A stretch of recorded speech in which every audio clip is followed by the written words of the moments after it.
Want to watch football without the restrictions of blackouts or cable? Check out expressvpn.com to help you get access to all the live games. Sign up today using the link in the description to get 3 free months. Action.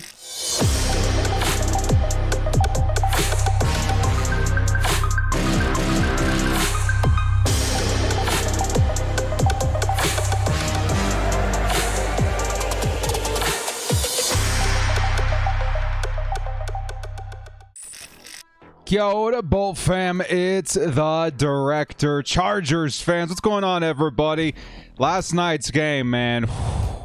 If I chose one not to witness, that might have had to be the one. What's going on, everybody? Let's get some shout-outs in the chat. Rave Bud, Michael Hodges, Marco Ripsky, Young KO. We got Hokey Pokey. We got Rick Monterosa, Boogalum, Nightwave, Mouse Scott. Good to see everybody. Joss Rod, good to see everybody in the stream today, man. Hey, first off, thank you to everybody so much for all your thoughts and positive vibes yesterday. Yes, we took Mrs. Director into the ER. She was experiencing some pretty intense pains.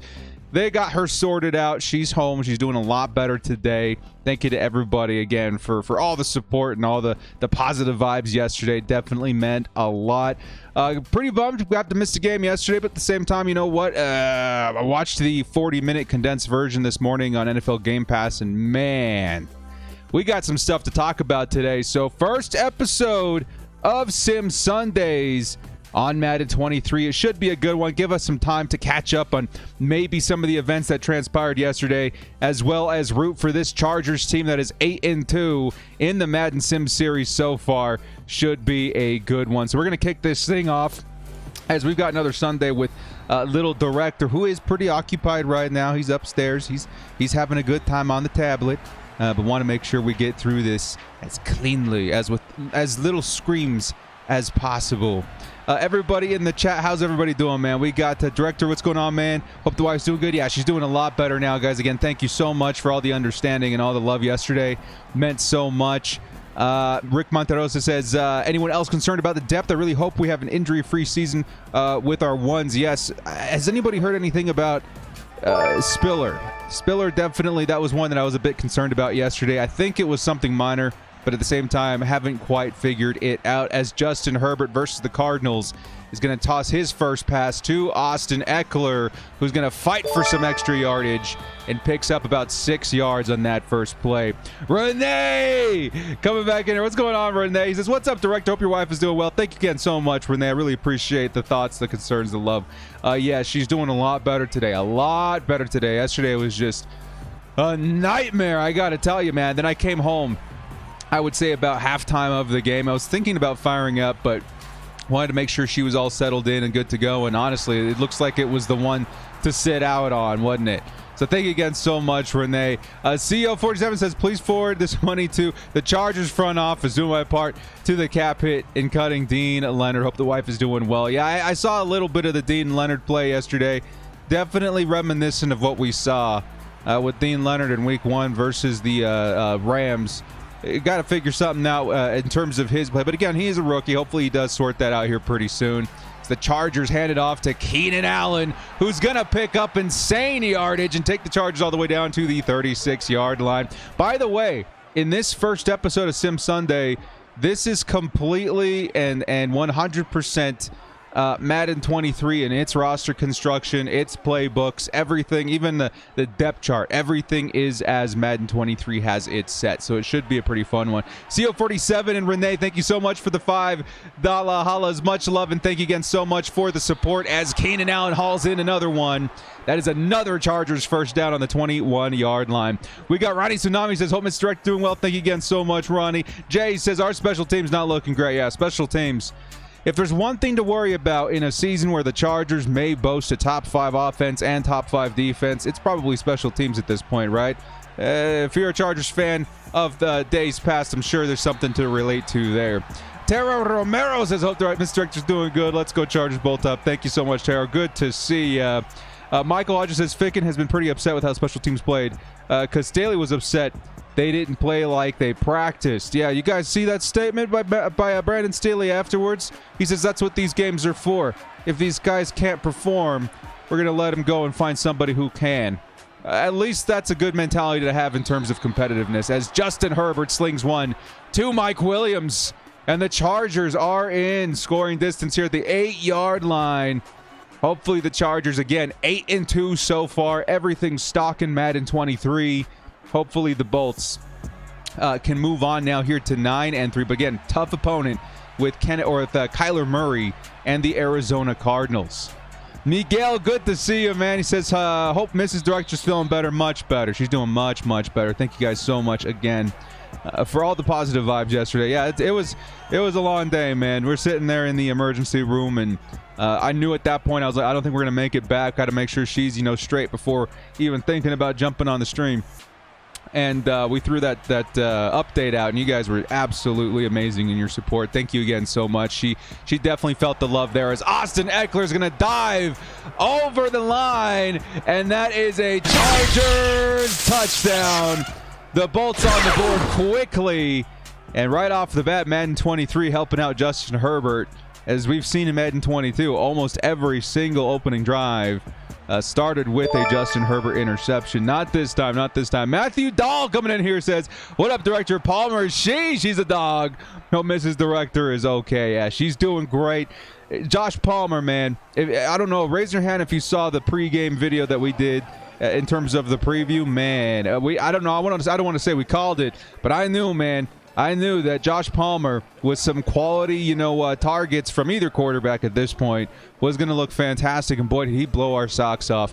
The dude literally, when you sit and you watch him run his routes, looks like Keenan Allen in a lot of ways. And then you saw that streak off the side, on the sideline on the left side there last night too. He goes up after the ball like a Mike Williams. I don't know, man. Josh Palmer is really turning into the next Chargers wide receiver franchise player. He looks absolutely fantastic. Thank you again so much, Matthew Dahl. Mrs. Director is great. Josh Palmer is looking absolutely fantastic. Barry Nip says, you know what game you're attending? Yes, we have lined things up for our game attendance this year. It's going to be versus the Miami Dolphins. Me and Mrs. Director will be in attendance of that game. It should be a very, very fun time. Another stressful thing too, man. I got an email that the flight had gotten canceled, so we are still shifting and moving things around, but we have everything else set up ready to go. If we gotta drive, we're gonna drive, baby. That's what's gonna happen. But thank you guys so much, appreciate it. That should be a very fun one. Here comes the Cardinals' first play on offense. It's gonna be a run with James Conner, who picks up 3 yards. And the Chargers defense, who's looked really good with its starters so far, puts up another good play there on the defense. Here comes Keenan, or we should say Mouse Scott says, let's go Keenan Allen. Yes, sir. He had a nice drive that last play. Michael Hodges says, Director, I say there was some update or some upsides. Palmer had a good day. Yeah, Rumpf had some good moments. Joe Gaziano had a big play. Yeah, look, there was some good things to take away from an otherwise unspectacular night of preseason football. Honestly, it was just one of those games that at one point you knew that things were just never going to recover, and it literally was, 2 minutes left in the first half. The Chargers behind by 5, and then all of a sudden you blink your eyes, they're behind by 2 possessions at least. It got ugly. It got ugly real quick. The Easton Stick fumble. You just don't like seeing stuff like that. And then, of course, the special teams, which is probably going to be the highlight of the Chargers' struggle last night. The Chargers got a lot of work to do on special teams. Again, my biggest concern still right now is that offensive line on the right side. It's going to be nuts. Jason says, got tickets to the Texans game. Let's go, baby. Hey, Director, how you feel about the new field sense? On Madden 23, still kind of poking around it. I've been working really hard in my Chargers theme team on Madden Ultimate Team. Haven't had a lot of time to test stuff out, but so far I like it. I got to play the beta a little bit, and I'll say that the gameplay, the first time in a long time, is taking a step in the right direction. UFC last night, insane at the end. I'm not much of a UFC fan, but I did see a bunch of stuff on Twitter about it. Saw a few people slipping on the turf too. Yeah, dude, that was kind of discouraging. We saw that huge play by the Cowboys special team returner, right? And he goes all the way for a touchdown, and then the very next return by Joe Reed, he slips on the turf. You don't like seeing stuff like that. As the Cardinals on 2nd and 11 are going to pick up 4 yards. 3rd and 7 coming up. Can the Chargers come up with another big play defensively to get their offense back on the field? Do you think Guyton will make the 53? I think Guyton will make the 53. I think the only thing in jeopardy for Guyton is, at this point, his touches. Him and DeAndre Carter are probably going to see a more even split than we thought. You guys are watching Madden Simulation, getting the hype. Yeah, we're getting the hype today, baby. Here comes Kyler Murray, and Kyler's going to take off. This is one of the biggest things to watch out for in these particular games. The Chargers definitely find their struggles versus mobile quarterbacks, as Kyler Murray's going to find a first down right there. Should I get Herbert in fantasy football? Oh, absolutely. What's his ADP right now, though? Like the 5th round? I don't know. I definitely would take a chance on it. He was one of my keeper considerations, so I hope nobody in my home league is watching right now, because we're submitting our keepers here this week. But he was definitely in consideration, as Kyler Murray's going to take off. Chargers got themselves a nice defender in the nickel. That's Nasir Adderley, who's going to stop him short. 2nd and 6 coming up. I got Justin Herbert, I think, in the 7th round last year. I was really considering keeping him. But, again, hopefully nobody in my league sees this. I did pick up, shockingly last year, Najee Harris in the 3rd round. Everyone was worried about the rookie touches. I was like, nah, man. And I got him in the 3rd. And then I ended up getting Justin Jefferson in the 2nd. And the way it works in our keeper league is that the first year you keep somebody, you keep him in the same round you drafted him in, and then you have to pay one more round each year after that to keep him on your team. So this year, man, I'm going to have to keep Najee in the 3rd and Justin Jefferson in the 2nd. I think that's going to be a really good value. I was actually very positive on Easton Stick until I saw he's not very good throwing over 20 yards. I actually didn't notice that. Yeah, you know, Easton Stick, and there goes a big first down for the Cardinals. I think that's more with the reception there. Easton Stick, still in my mind, is the guy in terms of competitiveness because of his mobility. That's probably going to be a little harder to contain in terms of backup quarterbacks. I view Chase Daniel as more of your typical prototypical game manager. As we see, Murray's going to throw over the head of number 2, and that's intercepted by guess who? That's going to be your man, J.C. Jackson, with the interception. 27's in the chat, baby. Let's go. And the Chargers get the ball right back. Cardinals walk away with no points. Chargers defense comes up with their first big play of Madden 23 as Justin Herbert's going to throw a cross of his body. And that's going to be broken up early, intended for Mike Williams. Big play by the Chargers D. Yes, sir, baby. Yes, sir.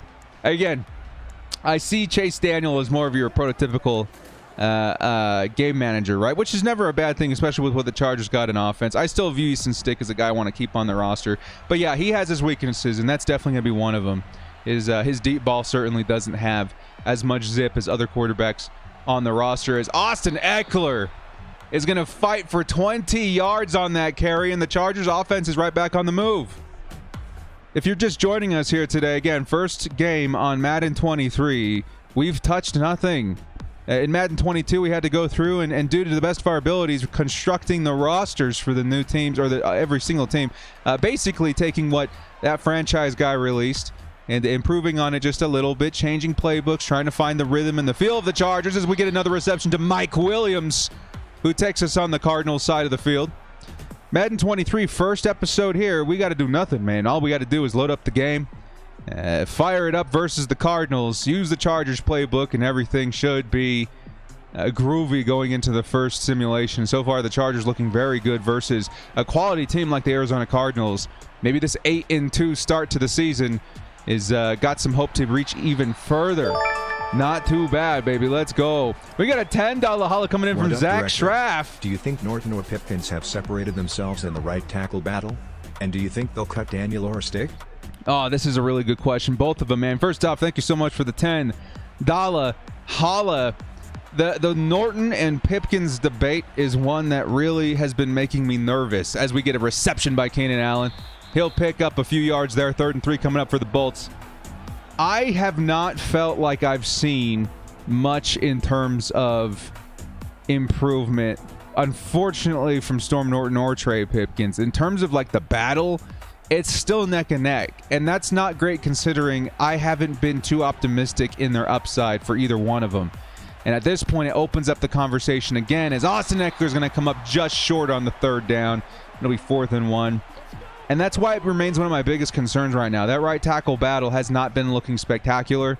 And I really hope that the Chargers have a plan B in the back of their minds, right? Whether it be moving Filer, which again, we don't want to do, but sometimes you got to do it. And then in terms of your other question there, Easton Stick or Chase Daniel, it sounds like the Chargers, who just hit, let's go there, 3 points, first field goal of the Madden Sim series. Dustin Hopkins nails it, and that's going to be 10-0 Chargers. It feels like the Chargers at this point want to roster 3 quarterbacks, which I'm totally fine with, right? If they decided to cut one, unfortunately, I would say that the Chargers would decide to stick with, unfortunately and ironically, not Easton Stick. It would be Chase Daniel, just because he does offer a little bit more in terms of what he can offer from the sidelines. And he has proven to be a pretty good game manager in terms of if we need him to step on the field. But again, at this point, I think the Chargers might be planning on, again, rostering 3 quarterbacks. And in terms of the right side of the line, they got more work to do. If I were the Chargers, I honestly would at least have guys like Darrell Williams come in for a workout just to see if we see any sort of improvement on that right side. Because we're not looking for anything spectacular. We're looking for something in and around average. And right now, I haven't really seen that from Norton or Trey Pipkins so far. Thank you again so much, Zach Schraff, for the $10 holla. Thank you so much for supporting the stream, man. I really appreciate the love there. And thank you again so much to everybody for showing up today. Even after such a terrible game for the Chargers versus the Cowboys, it was rough. Definitely a rough one. But Sim Sunday off to a good start so far versus the Cardinals. Hugo, what's going up, though, man? Good to see you. We are here. So no worries, man. No worries. Good to see you. We're excited to see. And you know what, Dor, man? We got ourselves a fumble. Chargers, unfortunately, are not able to fall on top of it, but nice to see the Chargers trying to improve that stat in terms of turnovers. They had an interception with J.C. Jackson in the last drive, and then just couldn't fall on the fumble there, but nice to see Dorman in the stream. Great questions. Yes, absolutely, by Zach Straff. We got Michael Hodges saying, pretty sure they're going to stick with 3 quarterbacks in the roster. No, yeah, that's kind of what I'm hearing as well. Should we sign a free agent right tackle? That's where I'm at right now. At least figure out what you got available, right? As we see a nice pass defended by J.C. Jackson, who's already got himself a nice interception this game. 3rd and 5 coming up for the Chargers D. I definitely want to see them bring in somebody. I think Pipkins over Norton. That's surprising with how hard I was on him last season. Yeah, I would say if I had to pick one, if I had to predict what happens, I think Norton gets either signed to the practice squad as the Cardinals pick up a 1st down. I think Norton gets signed to the practice squad, and I think Trey Pipkins gets converted to swing tackle. Of course, he was left tackle a lot. He's played both sides. He's the guy you want as your backup on both sides. I would then bring in another guy like Darrell Williams, somebody to come compete for that right tackle job. Because at this point of the offseason, you know, how much could they possibly want? I don't think cap is going to be much of an issue in bringing in another, competitor for right tackle. Boss says, Special Joseph Dave Morgan Fox both injured in my franchise, along with no Xander. Not sure how he's not on the Chargers roster in Madden. That is curious. I have to take a look at it. I haven't played much franchise yet. Again, trying to get a head start on the ultimate team for the Chargers theme team. I got to say, though, man, I got Donald Parham running wide receiver. He's an 87 overall. The Chargers get a sack right there. Not a sack, 1 yard. I got him running at wide receiver. He's an 87 overall on my theme team. He's got 87 speed at wide out. 6'8". He's got all the speed. He's got the moves. Man, has he been unfair. He's been so much fun in Ultimate Team so far. But yeah, definitely looking to see some franchise fun here in the coming weeks. 2nd and 9 coming up. The Cardinals going to hand it off to Connor, and Connor's going to fight forward. It looks like he's got the 1st down. 3rd and inches. But a nice running effort there by James Conner. We got a $5 holla coming in from Blue Deftones. Says, I love the Zion pick, but I really wish we would have re-signed Obushi and drafted a right tackle to solidify the O-line. At this point, at right tackle, we likely would have gotten Trevor Penning, right? And Penning kind of been an issue this offseason. I think Zion Johnson's upside is that of, one of the best safety, or should say, not safety. There's a safety making a play right there. 4th and 1 for the Chargers defense. One of the best guards in the league. And I think we made the right decision. I think Zion's going to be fantastic. Of course, he was one of the bright sides last night, too. Just bullying those Cowboy defenders on that defensive line. Looked really, really good. I think the Chargers got the best player on the board and one of the best players in the first round for sure. And so I think the Chargers will be fine. But yes, right tackle, until we figure something out, it's going to make us, a little bit antsy as to who's going to be protecting Justin Herbert on the right side. But thank you so much, Blue Deftone, for the $5 hollow, man. I appreciate the love. And, yeah, I think a lot of us really do wish we had Obushi back. He looks great. But, again, the Chargers got themselves a really nice one in Zion Johnson. Spiller has potential. Yeah, has anybody heard? Again, I may have missed the comment on it. Has anybody heard what's going on with Spiller? I saw that he had to exit with an injury yesterday, but I wasn't quite sure how bad it was. So let me know if anybody's heard any updates on that. I'll keep an eye out for Spillers in the comments. Can we show the Chargers how the Madden 23 special teams play? Yeah, I feel you, Josh Rod. That was bad yesterday. The back-to-back, or I should say the 2 returns for touchdowns, that just cannot happen. And it's really hard to replicate those reps in practice because you can't really make contact with those special team touches. And Big Bear, thank you so much for the sub. So seeing it in this game, it was good for the Chargers in one way because they're able to evaluate. Again, they had a lot of guys in there playing special teams, maybe even for the first time, just kind of try and see how, they would hold up. And evidently, they did not hold up. And so the Chargers, they're going to be moving a lot of pieces this week. If there's one good thing that's going to come out of this, as Justin Herbert, mid-throw motion's going to get taken down. And the Cardinals come up with their first stop on defense. It's going to be a punt by the Chargers. And J.K. Scott, who's been fantastic. If there's any positive to be taken away from that game, it's going to be that we're going to see some pieces moved this week. We got 85 on the roster. I wouldn't be surprised if the Chargers cut 10 players this week. And that, again, that was a big game for a lot of players. Probably one that's a deciding factor in some of the moves that might be made this week. But we'll have to wait and see. J.K. Scott, before I forget, who has a nice punt there. Even in those returns, which is such a shame because he provided so much time for our defenders to get down the field. He looked great again. Again, that play that resulted in a touchdown, even the commentators were like, wow, that thing is up there, taking its time to come down. And again, there's really no excuses with a punt like that to allow a lot of yards, let alone a touchdown. As we see another fumble. This time, the Cardinals once again do jump on it, but I think it was Joey Bosa that forced it. Take another look at this one here. No, it was number 27, J.C. Jackson, who punched that thing out. Yo, big plays by J.C. He's having himself a day on his first day of Madden 23. Not too bad, not too bad. 2nd and 5. It's going to be a pitch to Connor. And look who gets back there. That's Joey Bosa. Joey Bosa with a huge tackle for loss, and the Cardinals are looking at 3rd and 10. Big plays, yeah, big plays. Scott says JK's been awesome. Yeah, he's been looking fantastic. Hugo says Wade Spiller's injured. He may have stepped off the field. Ankle injury. Staley said it's not too bad though. Probably. Okay, sounds good, guys. Thank you again. He walked off the field. Hopefully it's nothing serious. Okay, so we're hearing it's nothing too bad. Precautionary to hold him out of the game from there. Here comes Murray. He's going to pass underneath. It's a first down. Cardinals. Unfortunately, they pick up the first after a great Joey Bosa effort. ERB True says, what's the chances that we roster 6 wide receivers? I think the chances are pretty high. If I'm the Chargers, I take one of the running backs away from last season. So I would roster, obviously, Austin Eckler, Isaiah Spiller, Joshua Kelly, and Xander Horvath. That's all I'm going to be running in terms of, halfback / fullback as the Cardinals pick up 5 or 6 there. And then I would use that free space to add a guy like Michael Bandy. Keep him on the roster, man. So then you got Keenan Allen, Mike Williams, Josh Palmer. Solid 3 wide receivers. And then you got yourself DeAndre Carter, Jalen Guyton. That's at 5, and then you can add another guy like Michael Bandy. And I'm really hoping Bandy makes the roster after what he's done in the preseason. Ben Haskin, member for 13 months, says, yo, hope everyone's doing well. Not a great performance by our guys last night, but both up no matter what. Yeah, if anything, it was a preseason game. No reason to panic. You know, a lot of what we saw was as a result of Brandon Staley wanting to see these guys on special teams that really haven't gotten a lot of reps there to kind of see if something was there, and then evaluate the other guys that are fighting for a spot on the team.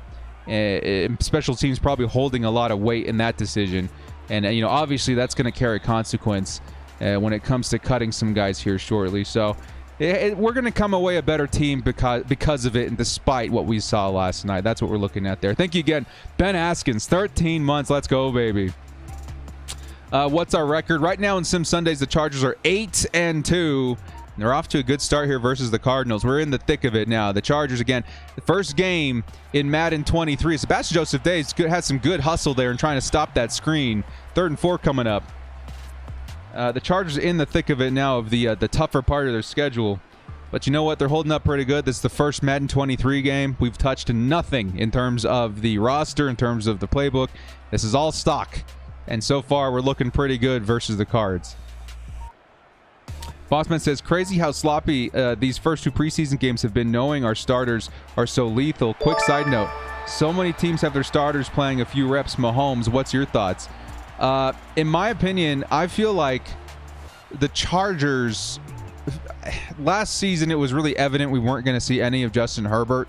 I think it's going to remain this year. We already know what we got in a lot of these dudes. Keenan Allen, Mike Williams, Justin Herbert. You might get a couple of, maybe like 1 or 2 series next week just to kind of get the groove going in live action football. Other than that, I wouldn't expect to see much of them, which is fine. That's why I have to assume, teams like the Cardinals, or I should say the Kansas City Chiefs, were thinking in getting Patrick Mahomes out there. Just get his feet wet a little bit, get ready for, the rhythm of live action football, but don't do too much. You do too much, you're risking injury, and that's kind of what I'm feeling with Brandon Staley. We got a $5 holla coming in from Jacob Langley. He says, what do you think of our overall depth? As Kenneth Murray almost gets in there, I should say Kyler Murray almost gets in there for the touchdown. Chargers defense wraps him up with 1 yard to spare. Can the Chargers hold him out of the end zone? So far, I think our depth is looking really good. Again, from my observation, I wasn't able to watch the game live. I wasn't able to watch the full thing. I will be watching the condensed version once again to kind of see who was in. But from my observation, there's a lot of guys out there that were deeper than like just your second team, your second teamers and stuff like that, right? And it was quite often too. So in my mind, as the Cardinals do score a touchdown here with 4 minutes left in the first half, in my mind, that was a result of a lot of different things, right? So it's nothing too crazy in terms of panicking about our depth. I think we still have some very solid depth. And again, we've seen some great things from players that maybe we were concerned about early on in camp. In particularly guys like, Michael Davis has been very, very good. So in terms of our depth, I'm actually still feeling pretty good about it. Special teams and who they decide to keep because of their skills on that side of the ball, I should say, and that involvement on the team is something I am a little bit concerned about. So depth, not too concerned about. Special teams and who they decide to keep for it, maybe I'm a little bit more concerned on that side, but we'll have to wait and see. Again, there's a lot of guys out there that got more playing time deeper on the roster than some of our immediate depth pieces, so not too bad. Jacob Langley, thank you so much for the $5 holla there, my man. Appreciate it. Davis or Asante? That's starting to become a question, funny enough. Crazy. It feels like what we had predicted at the beginning of the offseason was that we would see a rotation, a quite, frequent rotation of who's playing the slot, either Bryce Callahan or Asante Samuel Jr. You may see some Bryce Callahan up top playing safety. You could see some from Michael Davis. It really all depends on what the Chargers are trying to accomplish. And in those instances where you have a guy like Asante Samuel Jr. playing the slot, that's where I would expect to see Michael Davis play on the outside. So basically what it all kind of stems out to is you're going to see a rotation of Asante Samuel Jr., Michael Davis, in terms of, who plays the outside, which also depends on who's playing nickel. So I think Michael Davis is going to get plenty of involvement this year. But between the two, Asante Samuel is definitely ahead of him, right, at least in my opinion right now, on the depth chart. What's going on, Athir? Perfect season to get season tickets. Yeah, this is the year. This is the year. How are You, sir, happy to be back. Yeah, very, very happy, man. It's going to be a good season. A lot of these teams are big dumb for letting their starter quarterbacks in the preseason, at least so early in the preseason. Again, I don't mind the decision as we see a nice reception there by number 5, Josh Palmer, who had himself a great day yesterday. I don't mind teams getting their quarterbacks' feet wet, but I would wait until week 3, and I would only give them 1 or 2 series at most. So yeah, it is kind of crazy, Hugo, to see a guy like Mahomes out there risking injury. But hey, man, that's why we like Brandon Staley. The dude follows the numbers. Covington getting worked last night. Yeah, Covington. It's interesting to see what could happen on that defensive line. See a nice reception there for Keenan Allen versus a man right in his face. 2nd and 3 coming up. The Chargers ahead by 3. I want to see another touchdown here, man. I want to go into the tunnel ahead 2 possessions. That'd be nice. That'd be nice. But yeah, Christian Covington, they re-signed him, and I felt like he was pretty good all around last year. But he's got a lot of competition on the defensive line as Austin Eckler pops up for 10-plus rushing yards there. And Eckler's got 11 for 57 and a tutty so far. He's looking great on the ground. One side note here, one tangent. If you guys played Madden last year, you would understand that you would be crazy to run with anybody other than a big-bodied running back like Derrick Henry, right? Some people liked Mike Allstott at running back. Some people liked, the running back for the Packers. What's his name? Either way, big-bodied running backs because they fall forward, get extra yards. I've been having so much success with Austin Eckler, even though he doesn't fit that archetype. I've been popping off with him, and a lot of people say it's hard to run this year. I don't know. I've had a lot of success with Austin Eckler in head-to-head this season. I have to wait and see how that unfolds. Very interesting. As we have a 2nd and 10. Oh, I thought Keenan Allen had that. He stepped out of bounds. 2nd and 10 coming up for the Chargers at the 44. Very interesting. Anyone else catch Telesco basically confirmed that we're keeping 3 quarterbacks on the roster? That's what I've heard. I haven't heard Telesco say anything about it. At least it hasn't fallen on my ears yet. But I've heard a lot. I've heard a lot about the Chargers keeping 3 so far this year. As the Chargers and Justin Herbert, the DB blitz gets in there. And Justin Herbert's going to be looking at a 3rd and very long here at the 49. Might have derailed this drive right here as the Chargers and Justin Herbert. He does hit Keenan Allen, but it's going to be way too short. Marcus Golden injured on the play. It'll be a 4th and 9. The Chargers will have to punt it away. Hopefully the Chargers can maintain the lead while going into the tunnel, man. They had a really strong start in the first quarter. Since then, slowed down just a little bit. A.J. Dillon, that's the one. A.J. Dillon's fantastic in Madden last year. But I don't know, man. I have to wait and see. I think he said when he came on the broadcast, but I might have missed it when he said it. Okay, I'll have to take a look at it for it, see if I can find the clip, because that's what I've heard. Is that 3 quarterbacks. That's kind of the plan right now. If Van Noy had been playing the preseason, I haven't heard his name at all. No, Van Noy hasn't been playing. A lot of the Chargers starters haven't even touched the field. It's been the backups almost exclusively so far. Director, do you see the video of Derwin James with his wife and his son charging the building? I have not seen that, Hugo. That sounds amazing. Yeah, we were very busy since yesterday. As a matter of fact, just up until like 30 minutes ago, we've been kind of running around getting things situated with the truck, and of course Mrs. Director and her bounce back from the ER yesterday. It's been crazy, but that, I gotta catch it, man. I'll check out a bunch of stuff we missed after the stream tonight. Can't figure out how the new skill-based passing. Have a tutorial or something on how it works, but I haven't been using it. I haven't turned off. I'm on the classic passing still, but I plan on getting some reps with it soon. What are your thoughts on JT Woods so far? JT's getting a lot of reps on special teams too, so he's part of that issue that we saw with the special teams last night. That's one concern. After that, again, I have to go back and rewatch the game again. But so far, I feel like he has a lot of improvement to make in terms of his field positioning, his in recognizing coverage, play rec, that kind of stuff. If he can clean that up, he's got as high as upside as any fast DB and tall DB in the league. And I think, as a rookie, we got to be patient with him. The other rookie, though, Dean Leonard, he's got to do it much faster in terms of showing improvement. That's a nice pass defended there by Asante Samuel. 57 seconds left in the first half.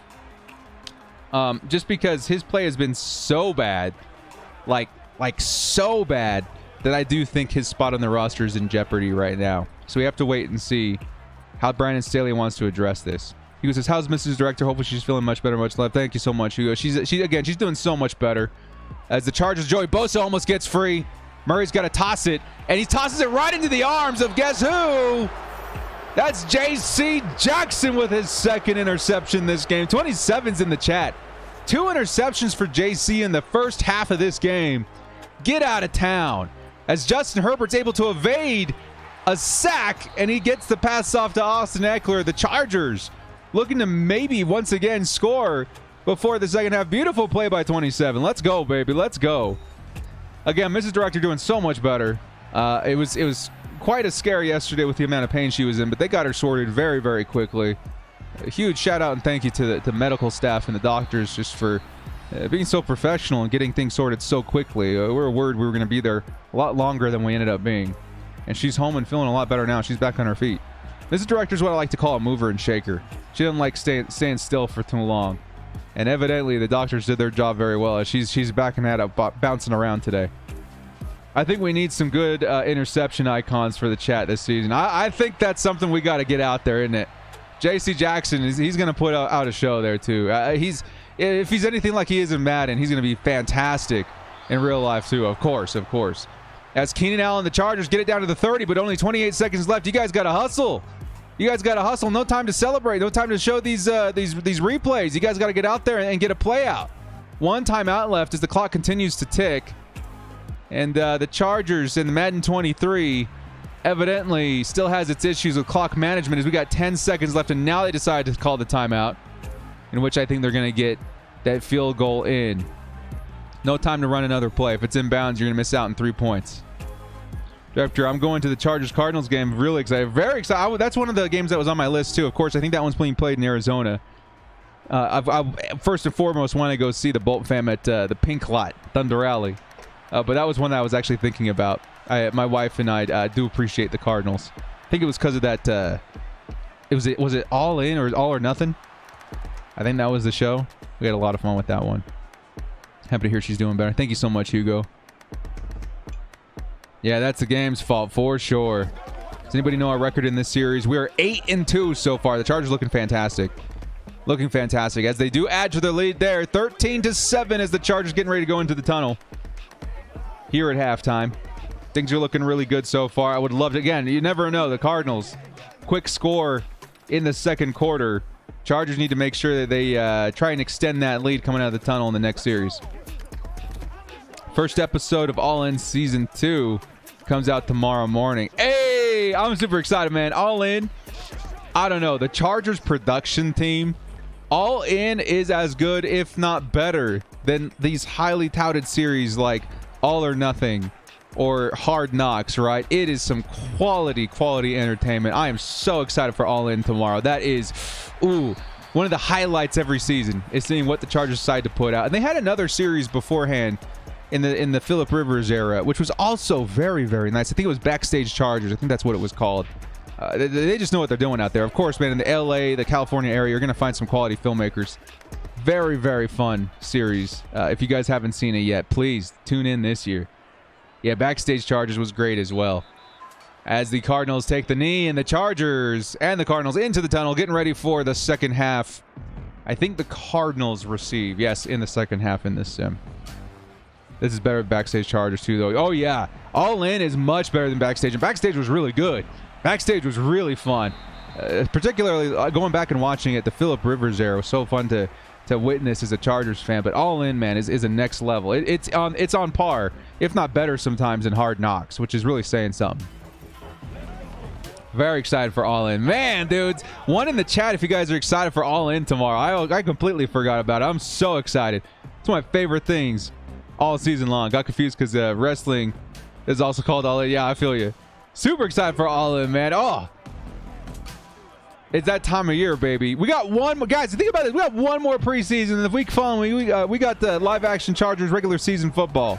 It is around the corner, baby. Let's go. It's already dropping tomorrow. Yeah, tomorrow. All In tomorrow. I saw their social media talking about it a couple days ago. Very excited for All In. Here comes Kyler Murray. Passes it over the middle. DeAndre Hopkins going to pick up a first down. The Chargers with the 6-point lead, looking to hold them out once again here. Very fun, man. Here's my question. Everyone has a Bolts 11-6. You see what we got, DJ, got the talent on the team. Only Buffalo can match our roster. Anything less than 12 and the division is a failure. Am I right? I wouldn't say a failure, because I would say that my floor for them is also 11-6, but that's your floor. I think their ceiling at this point, man, you really can't outrule like a 14-3 season. And if I were a betting man, it would fall somewhere in between that, right? So I think 13-4, 12-5, not out of the realm of possibilities. And again, if the Chargers have that kind of record, the Chiefs, they can't get too far ahead of the Chargers this year, because one thing that I've not mentioned so far this year, but is a very important point to make, is that our division and how tough it got is a double-edged sword almost. For one, very tough division. The Chargers got their work cut out for them, right? If they're going to even have a thought of winning the division, we have to be a very good football team. But on the other hand, the team to beat is Kansas City, and they're looking at the same roster of AFC West opponents that we are. I don't think the Chiefs can come out with a record quite as impressive as they have in the past few seasons. And I think in a way that helps the Chargers in their hopes of defeating Kansas City and taking that spot. Does that make sense? So in a way, this tough division, from the right perspective, is also a good thing for the Chargers, because we're going to get some help from the Broncos and the Raiders, possibly in lowering that win record for Kansas City and trying to take their spot. Kind of interesting to think about. As Kyler Murray's going to take off. That was 3rd and 9, by the way. They're not going to get it, and the Chargers get another stop. At midfield, 4th and 5. Chargers going to get the ball right back. Let's hope the team can make the playoffs this year. I think there's there's no doubt in my mind that we're a playoff team. Very minimal. Very minimum of what this team's potential is that we are making it to the playoffs this year. I think that would be the disappointment. You know, looking at through those lenses, the only way I'd be disappointed is if we didn't make the playoffs. And I think the chances of that are super low. Super low. Checked out that 30% Koji Gaming Director. It still works, baby. Now, nobody got go mentioning on social media, because I'm pretty sure they forgot it existed. Yeah, we'll keep it hush-hush from now on. But, man, dude, yeah, I got a lot of jerseys like that. Why is Jerry Tillery still on the team? Why is Josh Palmer even playing the preseason? I think you just got to get people out there, right? As Donald Parham gets himself a nice reception there. Can't wait to see him back on the field. We got to get Justin Herbert his first touchdown in this sim series for Madden 23, though. Josh Palmer's going to be out there being your number one guy, right? I think he's not going to get all the reps, but I want to see him out there. I think it's been a lot of fun. You want to see him further prove what he is capable of. I got no problems with that. Jerry Tillery, though, bold prediction. This might have been it. This might have been it. Maybe there could be a chance that Jerry Tillery is let go as soon as this week, which is crazy to think about, right? But at the same time, not really. Because Jerry Tillery, we got to see something more, right? And so far in the preseason versus the backups, we really haven't seen it so far. I think the Chargers and Chiefs tie record-wise, and I think our division record would be the tiebreaker. I think that is a definite possibility. It could go either way, but I think that could come down to that with how the division looks. As Gerald Everett, dude. In Madden 22, Gerald Everett was one of those MVPs on this offense. He goes out there for 6 yards, but man, breaking tackles, that's what he did best in 22. I won one of the 5 Madden codes from Keenan Allen 3 days ago. Hey, flip side, that's amazing, dude. Go out there, have some fun. Getting that code from Keenan, too, that's got to be something cool. That's a big nod there. 1,000% we're making the playoffs. Oh, yeah. Oh, yeah. What game are you most excited for this year? The first game, as we get a first down there with Donald Parham. Nice play. The first game that I had circled that I wanted to go see in person was the Chargers versus LA Rams game. That was the one that I was most excited to go see. I think the Chargers roster and their roster, very neck and neck. Of course, the Rams a very good team. No guarantees that we win that game, but I wanted to see it for the sake of quality football, right?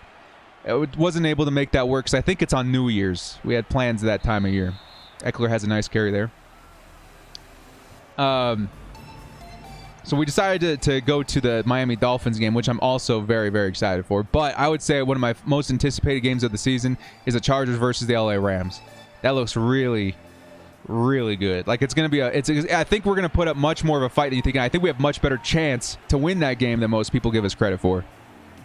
Here comes Justin Herbert, 2nd and 5, slings it to the sideline. And that's going to be Mike Williams. Picks up a first down. 8 minutes left in the third. Chargers up 13-7. They're getting close to scoring range where a field goal would even lengthen their lead here, give them a little bit more comfort. Preseason or not, last night was a nightmare. Yeah, it was a nightmare. It was, again, 2 minutes left in the first half. The whole game fell apart. After that, there's not really much you can do there. So we get a nice reception there by Mike Williams over the middle. 2nd and 4 coming up, and they're in field goal range. What do you think holds us back from making the playoffs? I think literally the only thing holding us back is a better performance by the other teams in our division. The Raiders I am respectful of because of their roster, but I'm the least worried about. If the Broncos and the Chiefs both have really, really good seasons, as Austin Eckler pops off a nice run, then that could be the deciding factor. But I also think that there's a world where, you know, with how many teams get into the playoffs nowadays, that the Chargers, Chiefs, and Broncos could all make it into the postseason. But you never know. I don't know. Outside of that, just staying healthy, I think there's really very few things that keep the Chargers away from the playoffs this year. Still baffled at the trade up for Murray in 2020. At the time, oh no, Gerald Everett just fumbled the ball. He was able to jump back on top of it, though. That almost became a disaster on this drive. Oh, Gerald, you got to hold on to it, but good on you for jumping right back on top of it.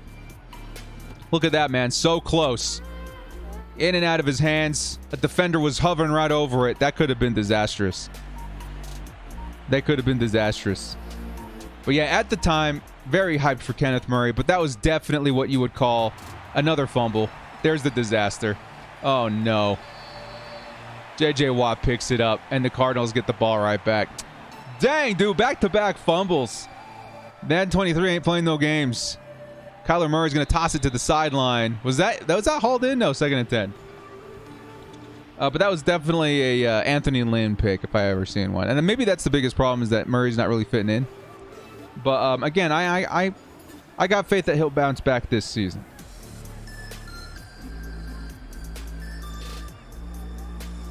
Do you think that we could get Darrell Williams for less than the Jets for Dwayne Brown? He got $11 million a year. Yeah, definitely. I think Darrell Williams is in and around the realm of a 1-year, $6 million contract. So like half, maybe, little more than half of what Dwayne Brown got. Yeah, I know. That was a disaster. But I don't think that Darrell Williams is worth near as much as the Dwayne Brown. How did I feel about Anthony Lynn? I was always hopeful that he would break out of his habits, because I think as a leader, Anthony Lynn was a fantastic human being, right? Like, he'd run through a brick wall for that guy. His philosophies, his moral views, like, I really respected the way he viewed football and the discipline of football. But he got so stubborn in what he wanted to do. He didn't have the personnel to really make it happen. And unfortunately, that stubbornness was kind of his undoing. As DeAndre Hopkins picks up a big chunk of yards there on the RPO.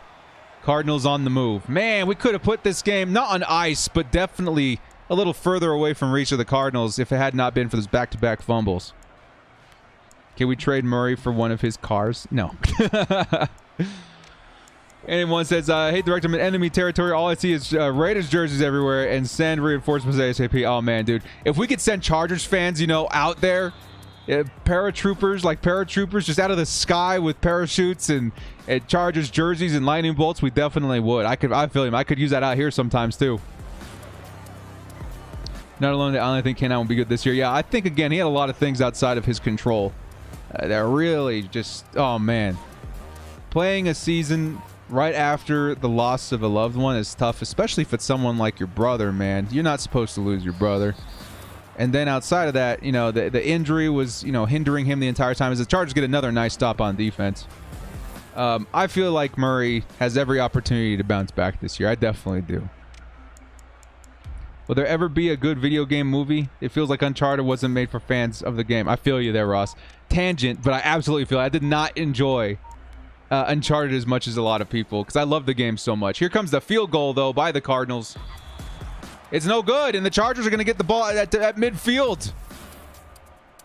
Good plays for the Chargers on defense leads to huge field position for Justin Herbert and the Bolts. Let's go. But yeah, I did not like Uncharted. I did, however, like... there was one video game adaptation that I really did like. I mean, The Witcher is really good. You know, I think the TV shows are starting to figure out better than the movies. Here comes a run by Eck. Eck's got some space. And Egg picks up, what, 15 yards on that carry, and the Chargers once again in field goal range. You guys got to protect the ball, though. Do not fumble. The Raiders could have had Tom Brady. Do you think you got update to your 53-man roster prediction before the start of the season? I just put one out, I think, last week. I might do one more via like Twitter or something because there are some moving pieces even since then. As Justin Herbert's going to hit Donald Parham underneath, who's been a monster in Ultimate Team. And the Chargers got the ball at the 25. Let's get another tutty here, baby. Come on. Let's get a tutty and a 2-point. Kemp looked good last night. Yeah, Kemp was all over the field. There's a lot of players that have been separating themselves a little bit. So now you enter the conversation. Rumpf is a lock-in. So we're looking for someone fighting the opposite edge position of Rumpf and Bosa, right? So it's the backup to Khalil Mack. I think my top guys are Jamal Davis, Carlos Rump, too, dude, or Carlo Rump, or Carlo. What's his name? I'm Carlo Kemp. Carlo Kemp. And then Ty. What's his name? Shelby. Ty Shelby's the third at this point. But Kemp, dude, slowly working his way back up. By the way, Director, last night's game felt empty without your stream. Maybe that's why we lost. Oh, no, man. Maybe it was the right one to sit out of, though. I got to be honest with you, Chris Rump. Maybe that's the right one to sit out of because that was rough, man. That was really rough. You know what's kind of crazy? Mrs. Director, when I was sitting in the emergency room, we were waiting in the patient's office with her. The whole time, Mrs. Director was like, just go home and stream. I don't want you to miss your stream. I was like, are you kidding me? I'm not leaving to go do a stream while we don't know if like he needs surgery or something. So she was just as much upset as everybody was that we couldn't make the stream last night. But she's a trooper, man. She did good last night. And she's doing so much better right now. Carlos Kemp. Jamal Davis really separated himself last night, especially with Egbule and Shelby not playing. Yeah, he looked great. As Austin Eckler once again gets the Chargers down. First and goal. A score here is you're looking pretty good, right? 3-possession lead. 14 minutes left in the fourth. A score here would be fantastic. A field goal, what it would be, 16? So it would still be 2-possession lead. I don't know. This is looking good so far. Michael Bandy better make the team. I feel you. I feel you. Here comes the first and goal try for Austin Eckler. It looks like it's going to be a run. And it is. Austin Eckler. Nice cut back to the inside. And Eckler able to spin out of the tackle. I didn't know if he crossed the line, but it looks like he did. And the Chargers are going to take a 19-7 lead. I would have to imagine they go for the 2 points here. Did he cross? Yeah, he just barely did. Nice play. Here comes the 2-point try for the Chargers and Justin Herbert.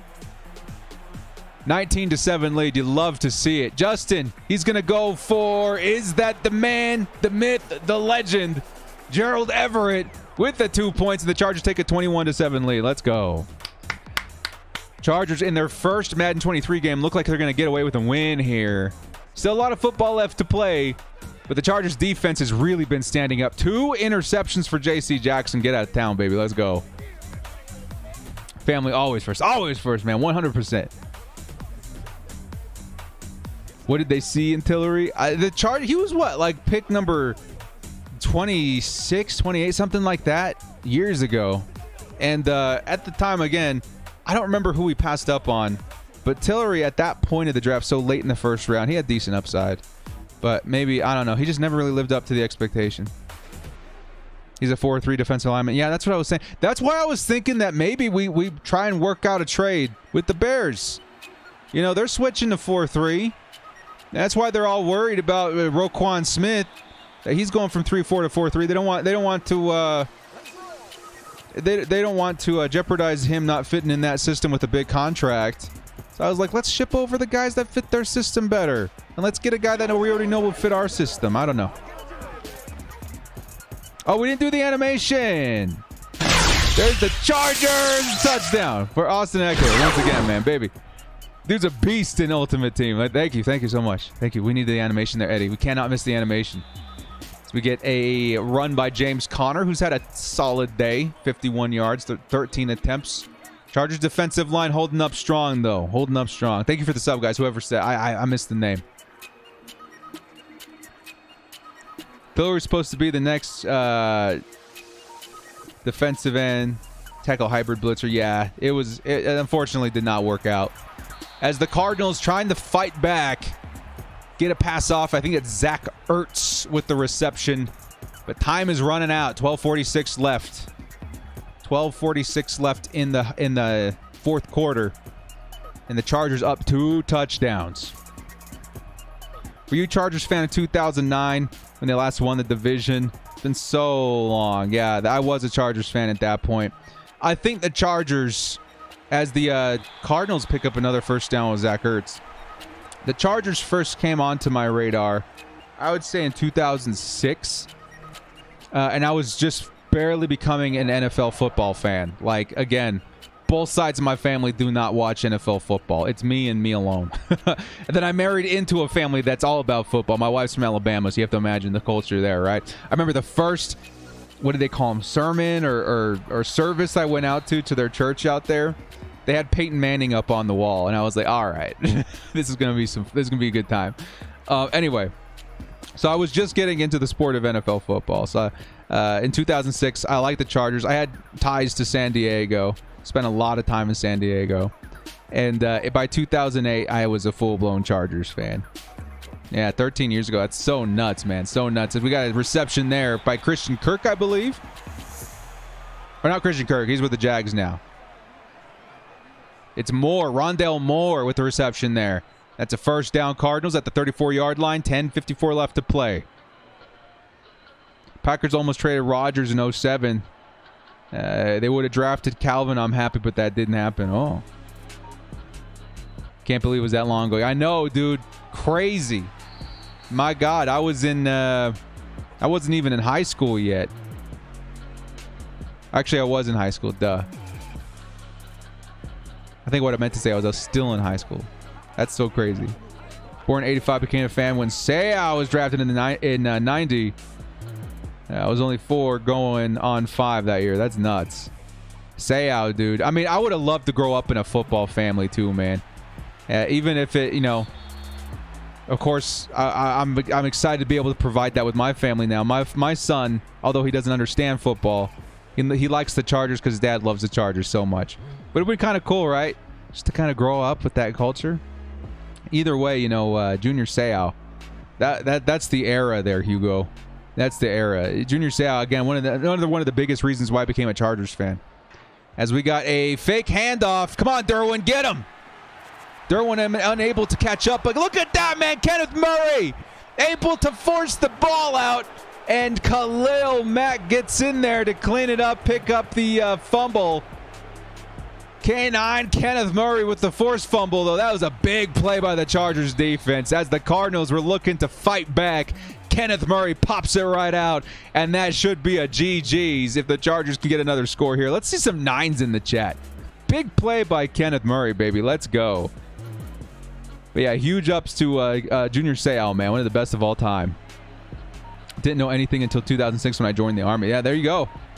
We all come into football at different times in our lives. Here comes Justin Herbert looking for some time there. He's going to hit Parham on the outside. Picks up a solid 7 yards on that play. Ross Bristow comes in here and says, Packers almost traded Rodgers to the Raiders in 07.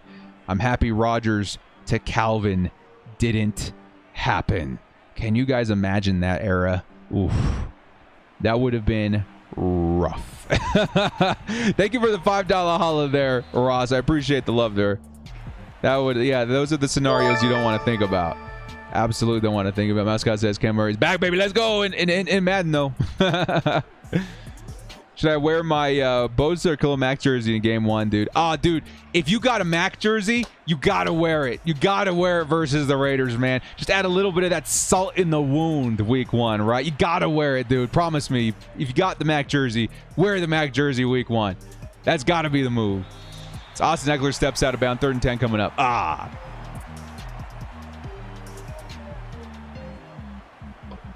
Do we know when Murray will get back on the field and play? I heard that his first day back at practice will be tomorrow, actually. And, of course, they're going to ease him in like they did, like they're doing with Derwin James. But it looks like he should be mostly recovered from that offseason surgery. 3rd and 10. Can Herbert get another first down? He can. It's Gerald Everett. And the Chargers close to midfield here now. That's a first down Charger. 7:45 left. They're looking to milk some clock. Plus the whole thing with the Raiders almost getting Brady and Gronk. Yeah, how nuts is that, dude? The alternate realities, the Marvel Cinematic Multiverse universe, right? Like, thank God. Thank God things happened the way they did. As we get Austin Eckler, who's been fantastic today, pulls in another huge run as Donald Palmer has to step off the field a moment. Hopefully he's all right. And the Chargers in field goal range here. This would be a GG's. Even a field goal, that's a GG's. Hugo says, I'm wearing my Mac jersey week 1. That's the way to do it. That's the way to do it. Always falling for it. Oh, yeah. Powder blue Herbie jersey or Eck Navy jersey. Ooh. Oh, that's tough. I would still go Herbert. I would still go Herbert week 1. What am I wearing week 1? I need to get me a Mac jersey, man. I think I can get one in. I think if I can get a Mac jersey in before week 1, that's going to be my jersey too. So Austin Eckler picks up another huge first down, and the Chargers well within range of closing this one out with the field goal or touchdown. It's a GG's here, boys. We handled the Cardinals so beautifully in this first game, Madden 23. I want a Mac powder blue, but Mac is such a mean player, dude. I don't know. I probably should get powder because I already have Joey Bosa, who I'm wearing today, in the Navy. But I think Mac in the Navy, too, would be so mean looking. Oh, pass to Eck, pass to Eck. Eck's going to pick up a nice amount of yards there on the reception. 6 minutes left, and they're trying to get some clock off. I'll have to think about it. I think I got to get it in powder blue, though, right? I'll have the Bosa in Navy. I'll have the Mac in powder blue. I'd like to see that Mac in powder blue, man. You see my tweet a while back of me winning the Khalil Mack jersey. If not, it's fine. I'm reposting a photo of myself. Dude, congratulations there, Hugo. Get that Mack jersey. Represent, man. I want to taste the tears of all them Raiders fans that know what they're missing out on every time it sacks Derek Carr on 3rd and 4. Congrats there, Hugo. Big ups, man. Big ups. Any word on Spiller? He limped out the field. From what we hear, it wasn't too bad. But again, I haven't gotten any official reports yet. It's a good thing I didn't stream the game last night. Yeah, I know, man. That was rough, even on the replay. There's the first down there by Josh Palmer, who had a fantastic day despite the game last night. 1st and goal with 5 minutes left in the game.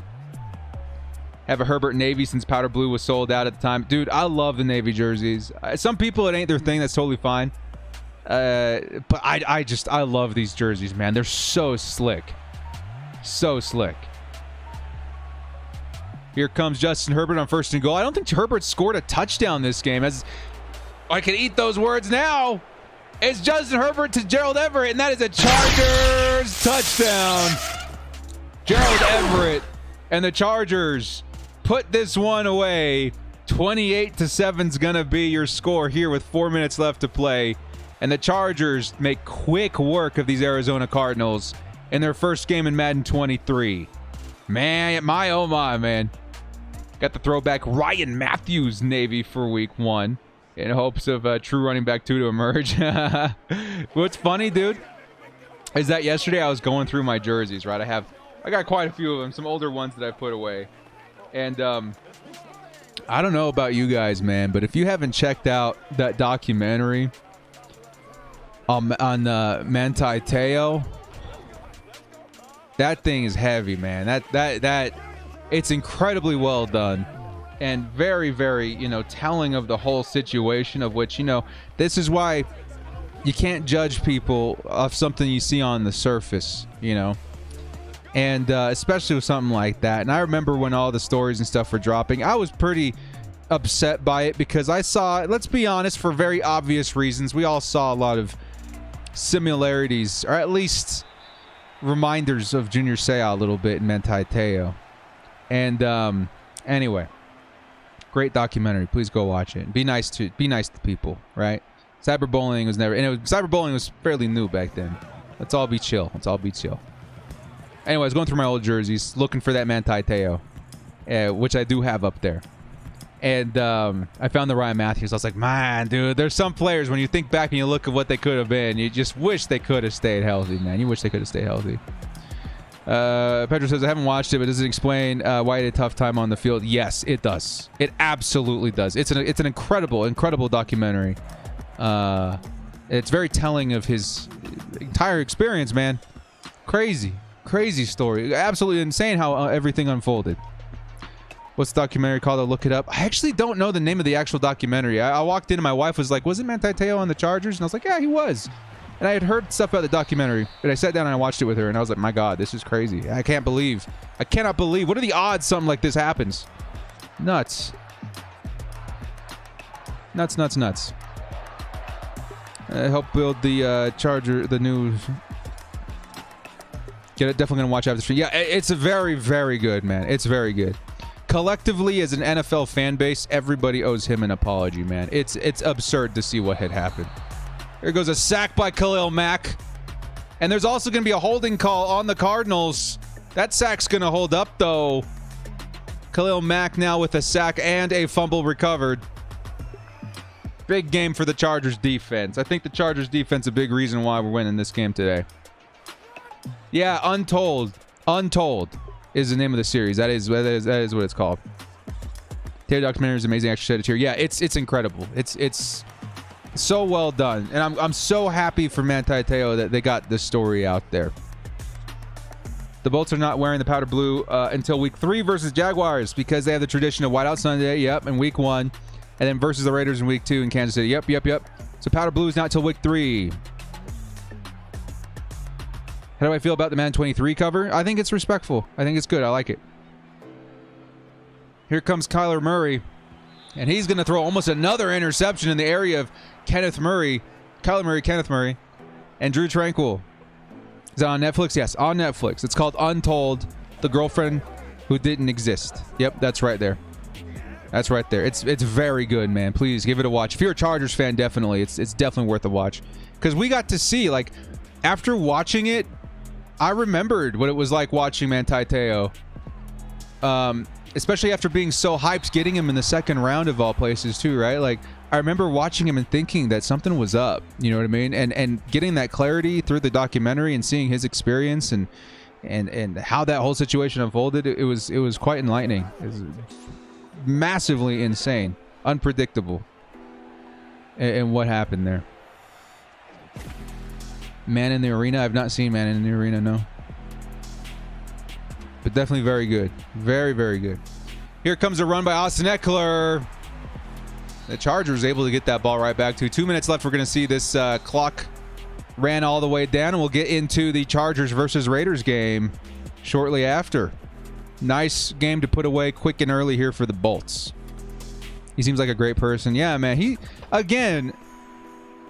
It's tough to compare because, of course, you know, it might be stereotypical or whatever, but just that energy that Junior had, man. You see a lot of that radiating around Manti Te'o. He's just such a solid person, right? His motivation was not selfish.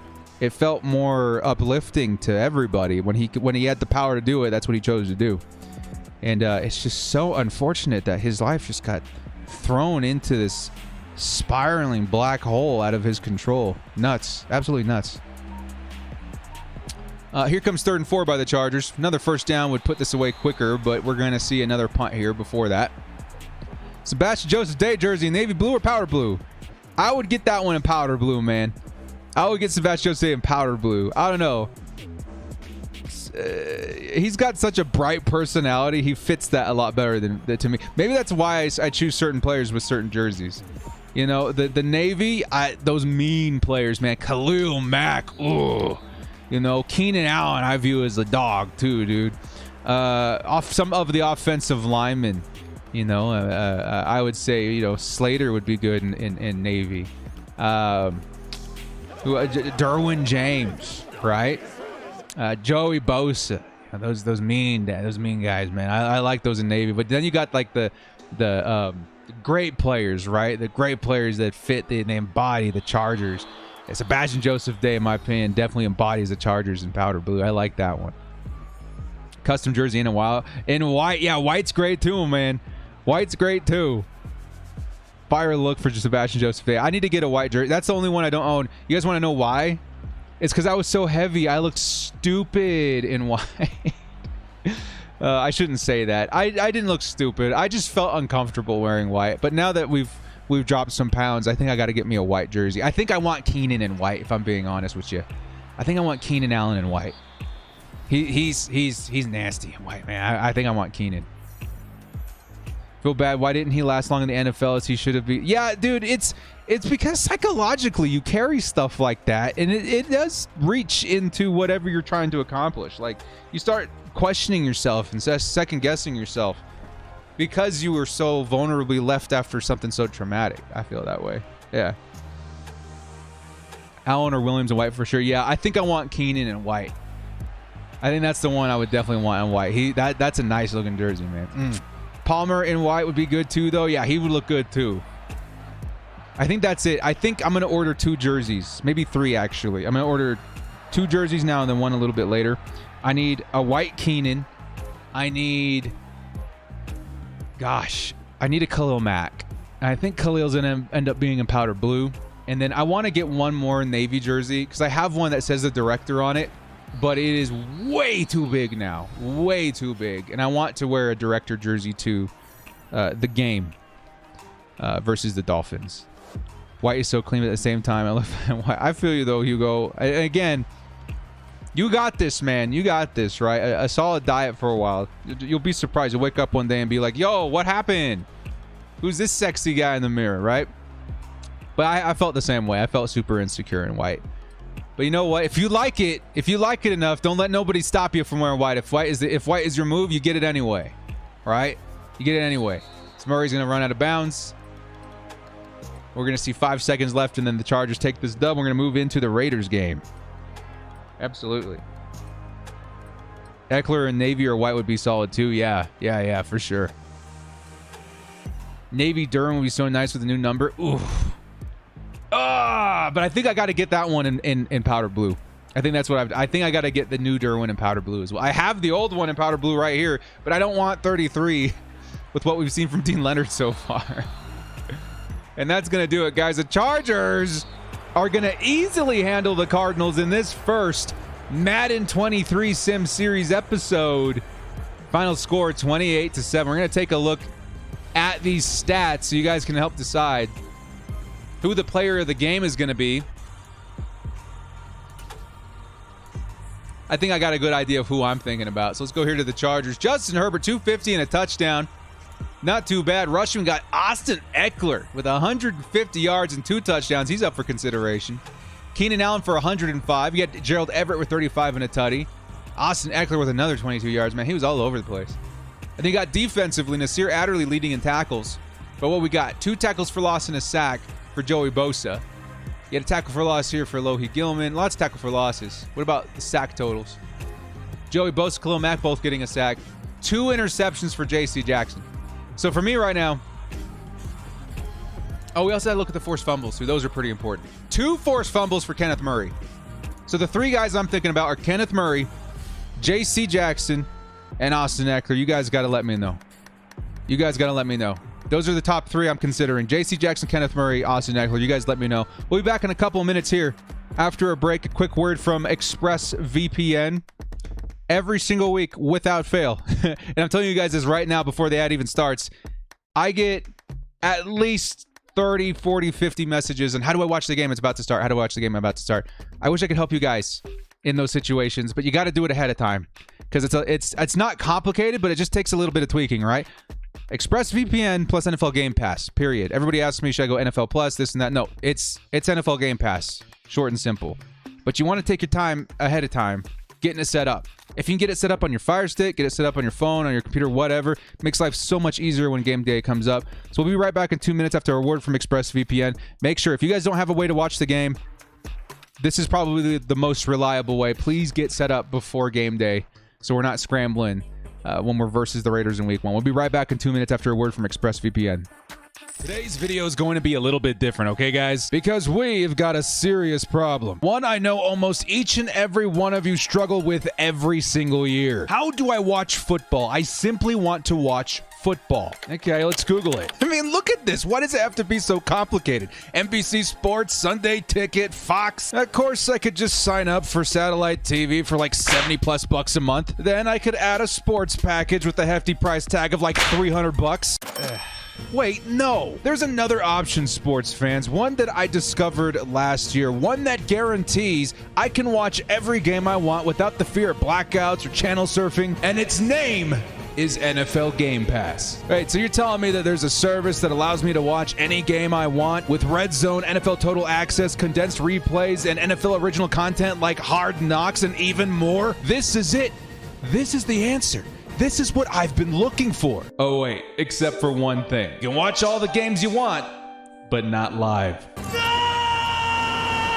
But hang on, let me finish. There's a way around this. Using the NFL Game Pass in combination with this vital tool, a virtual private network, or VPN for short. Okay, I lost some of you guys, I can tell. Just wait. What is a VPN? Well, in layman's terms, it's a legitimate service that allows your internet connection to appear like it's coming from anywhere in the world. You see, certain apps and services are subject to a thing called geo restrictions. By using a VPN, we can bounce our signal from other parts of the world to grant us access to the NFL Game Pass to allow us to watch live games. But director, are we sure this is legit? Quick Google search, completely legal. We did it! Guys, this is the answer. This is what I personally have been using for the last 2 years, and I felt it was finally time to share this method. This is an awesome way to navigate the NFL season, and one that I plan to use for the foreseeable future. And if you're like me and you want the best VPN provider out there, definitely check out ExpressVPN. I've tried a couple out. This is definitely the best one for streaming live NFL games. Now make sure you guys check out the link in the description to get 3 months off of ExpressVPN. And for a full and easy tutorial on how to set up NFL Game Pass using ExpressVPN, check out my tutorial video link in the description as well. Break the shackles of conformity and experience football the way it's supposed to be. It's football season, baby. No blackouts, no restrictions.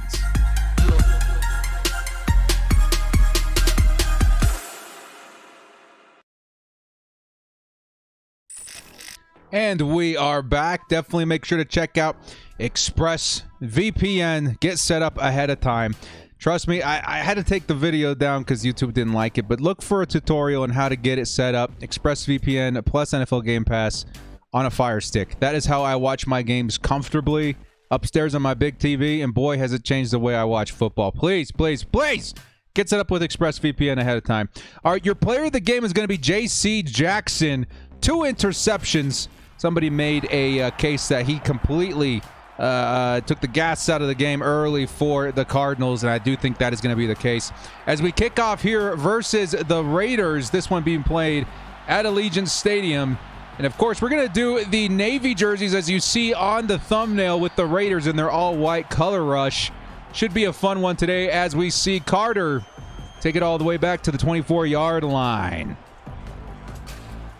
Beautiful first game for the Chargers on Madden 23. Can we see a nice follow-up versus a division opponent as the Chargers are now 9-2? Can they start off 10-2? Man, that would be absolutely insane.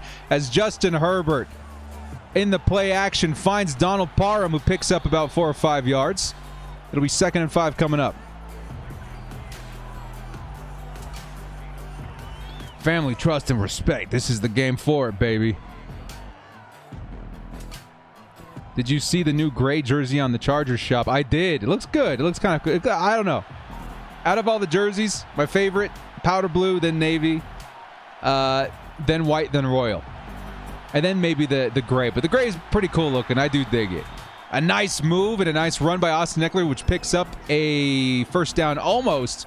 First or 3rd and inches coming up. I would love to see Spiller or Horvath in on this play. Get that first down. Red, the wife is doing good again. Thank you guys so much. If you're just joining us, yes, yesterday we had to take Mrs. Director to the ER. She is fine. Huge shout out to the doctors for getting her sorted so quickly. Very happy to see her back at home at full strength so quickly after everything went down. You check on Mr. Ballin this week? No, I did not. It was one of the things that I had to get on my playlist. We have not had a chance to check out Mr. Ballin yet, but he is on my list. He's in my podcast playlist right now. I'm excited to see what he has to offer. Here comes a run by Eckler. He'll fall forward for 6 yards on his first carry. Very nice play. It was like maybe a 2-yard gain, turned into a 6-yard gain. And the Chargers offense still on the move here. What do you think about wide receivers number 1183? Looking great. Also Palmer. Yeah, Jason Moore looked great. And then, of course, Michael Bandy. We're all hoping that he makes the roster. Performance yesterday was a big yikes. As again, Austin Eckler found a way to get additional yardage and picks up the first down, as we do have a injury for the Raiders in Mr. Billings. It's gonna, Mrs. Director's doing fine, guys. Thank you again so much to everybody. All the positive vibes yesterday really helped. I shot out the message that we'd be missing we'd be missing the live game broadcast, and you guys were very supportive. And Mrs. Director was very appreciative, guys. Thank you so much for the love there. Talked about the colors of the jerseys. What about the yellow jersey? Not a fan of the yellow. I think the yellow is kind of popping, but it's probably not one I'll be adding to my collection if I'm being honest. But I don't think it looks bad. It's just it's pretty yellow. You know what I mean? It's pretty yellow. If Bandy gets cut, I'll riot. I think the Chargers would be wise to roster 6 wide receivers this year, and I think Bandy, because then you got 2 really pretty decent returners, right? In Bandy and DeAndre Carter. So if anything, some special teams upside there. I think Bandy's just been too good to consider, cutting him at this point. Who have we lost to in the Sim series? Funnily enough, as we got a 3rd and 5 coming up, we lost to the Deshaun Watson-less Browns, and then we also lost to the Marcus Mariota Falcons, but that was in Madden 22. Hopefully Madden 23 gives us a better sample size of what this team's really made of, right? Let's wait and see. Color Rush and All Navy are my favorite unis. Yeah, Color Rush is pretty popping too, man. That royal blue. It's Justin Herbert's looking for a target. He's trying to get away from pressure. He's going to have to toss it out of bounds. And that's a 4th down for the Raiders defense, as the Chargers will have to punt it away. Yikes, yikes, yikes. If they wanted to keep Bandy on the 53, I'd put him through waivers. He'll 100% get claimed somewhere else. Yeah, that's what I'm feeling too. If we don't roster him, someone else is going to pick him up, in my opinion. Sean Watson, the NFL came to agreement. Yeah, I saw that. I don't know. I think you guys can probably guess my opinion on that whole situation. What were the Browns thinking, man? Anyway, does Herbert's character look better in Madden 23? Honestly, like the graphics when it comes to Madden, I haven't felt much of a difference in years. But I don't know if I care as much at this point. I literally just need the gameplay to step up. And the gameplay is, in its defense, I feel like has been a bit better this season. If the Chargers get some pressure in there and Derek Carr has to sail it. And that's incomplete. 2nd and 10 at the 8-yard line coming up. We got a $10 holler from Vincent Dino going in here. Says you're number 1. Hey, Vincent, thank you so much, my man. I appreciate the $5 holler. Big love, man. I appreciate the support there, Vincent. Says you're awesome, brother. Hey, thank you so much, Vincent. You're the man, dude. Really appreciate the love and the support there, man. Thank you guys for helping me keep the lights on around here. It's been a crazy month, man. Another pressure incoming from Sebastian Joseph Day, and almost is hauled in by the big target there. I think that's their tight end. No, that's Cole. Keelan Cole Sr. But nice pass defended there. I think it was Derwin James in the area. 3rd and 10 coming up. Vincent, thank you again so much, man. Are we cutting Guyton? I don't think we're cutting Guyton. It would be a big shock. And again, we saw a big shot last season with Tyron Johnson. But my, oh my. I think the Chargers wide receivers are looking very nice so far. Derek Carr trying to find some time. He's going to pass over the top. And again, the Chargers all over it. We've seen a consistent rhythm of pressure and decent coverage, forcing the Raiders to have to punt it away at the 8-yard line. Nice plays by the defense, baby. Let's go. What's going on, Charles? Good to see you, man. Suspension of the first week against Houston. Definitely, yeah. Is Roundtree good? I'm asking because that's my mom's maiden name. Roundtree, in my opinion, is the odd man out in terms of the running backs, unfortunately. I think if I'm the Chargers, I roster 4. I get me Eckler. I get me Isaiah Spiller, Kelly, and then I'm gonna lump in Xander Horvath in with them. I think 4 is just fine. And I think they'll be just fine there. Because, again, you're going to have guys in your practice squad, including Larry Roundtree. I don't know if Larry Roundtree gets picked up, that you can call upon if you need to. You got to keep those guys on the roster, though. Nice run by Austin Eckler. And the Chargers on Raiders territory with a 2nd and 1 coming up. Let's throw in a play action, baby. Austin Myers, Kyoto Director, just want to stop by and say hello. Saw your Twitter. Hopefully Mrs. Director's doing well. Good to see you, Austin. And thank you so much for your concern. Yes, Mrs. Director's doing much, much better now. A very scary day yesterday. I was going to say a few hours. No, it was a good handful of hours yesterday. Very scary. But we were able to get her sorted out. And luckily it wasn't anything serious. She's backing up and at him today. Thank you again so much, Austin. Good to see you, man. Honestly, I don't like Watson. Only got a couple games suspension, but Calvin really got the whole year. That's part of the argument and part of my opinion there too. That's all I'm going to say. My coach says, Gabe Neighbors, or is Herbert's roommate and buddy, about to get the boot this season. Now that we have Horvath, that's again, it's tough because Horvath's upside, in my opinion, is so much better than Gabe Neighbors. But yeah, Gabe Neighbors, Justin Herbert, definitely good buds there outside the locker room even. Are going to cut our backup quarterbacks. It seems like we're going to be keeping 3 at this point. As the Chargers now in field goal territory. 2nd and 2 coming up for the Bolts. Would love to see a touchdown here. How's Herbert's throwing motion in the game? I would say it's not as good as your Aaron Rodgers, right? Or as those other zippy quarterbacks in the game. But I think it's maybe better than last year.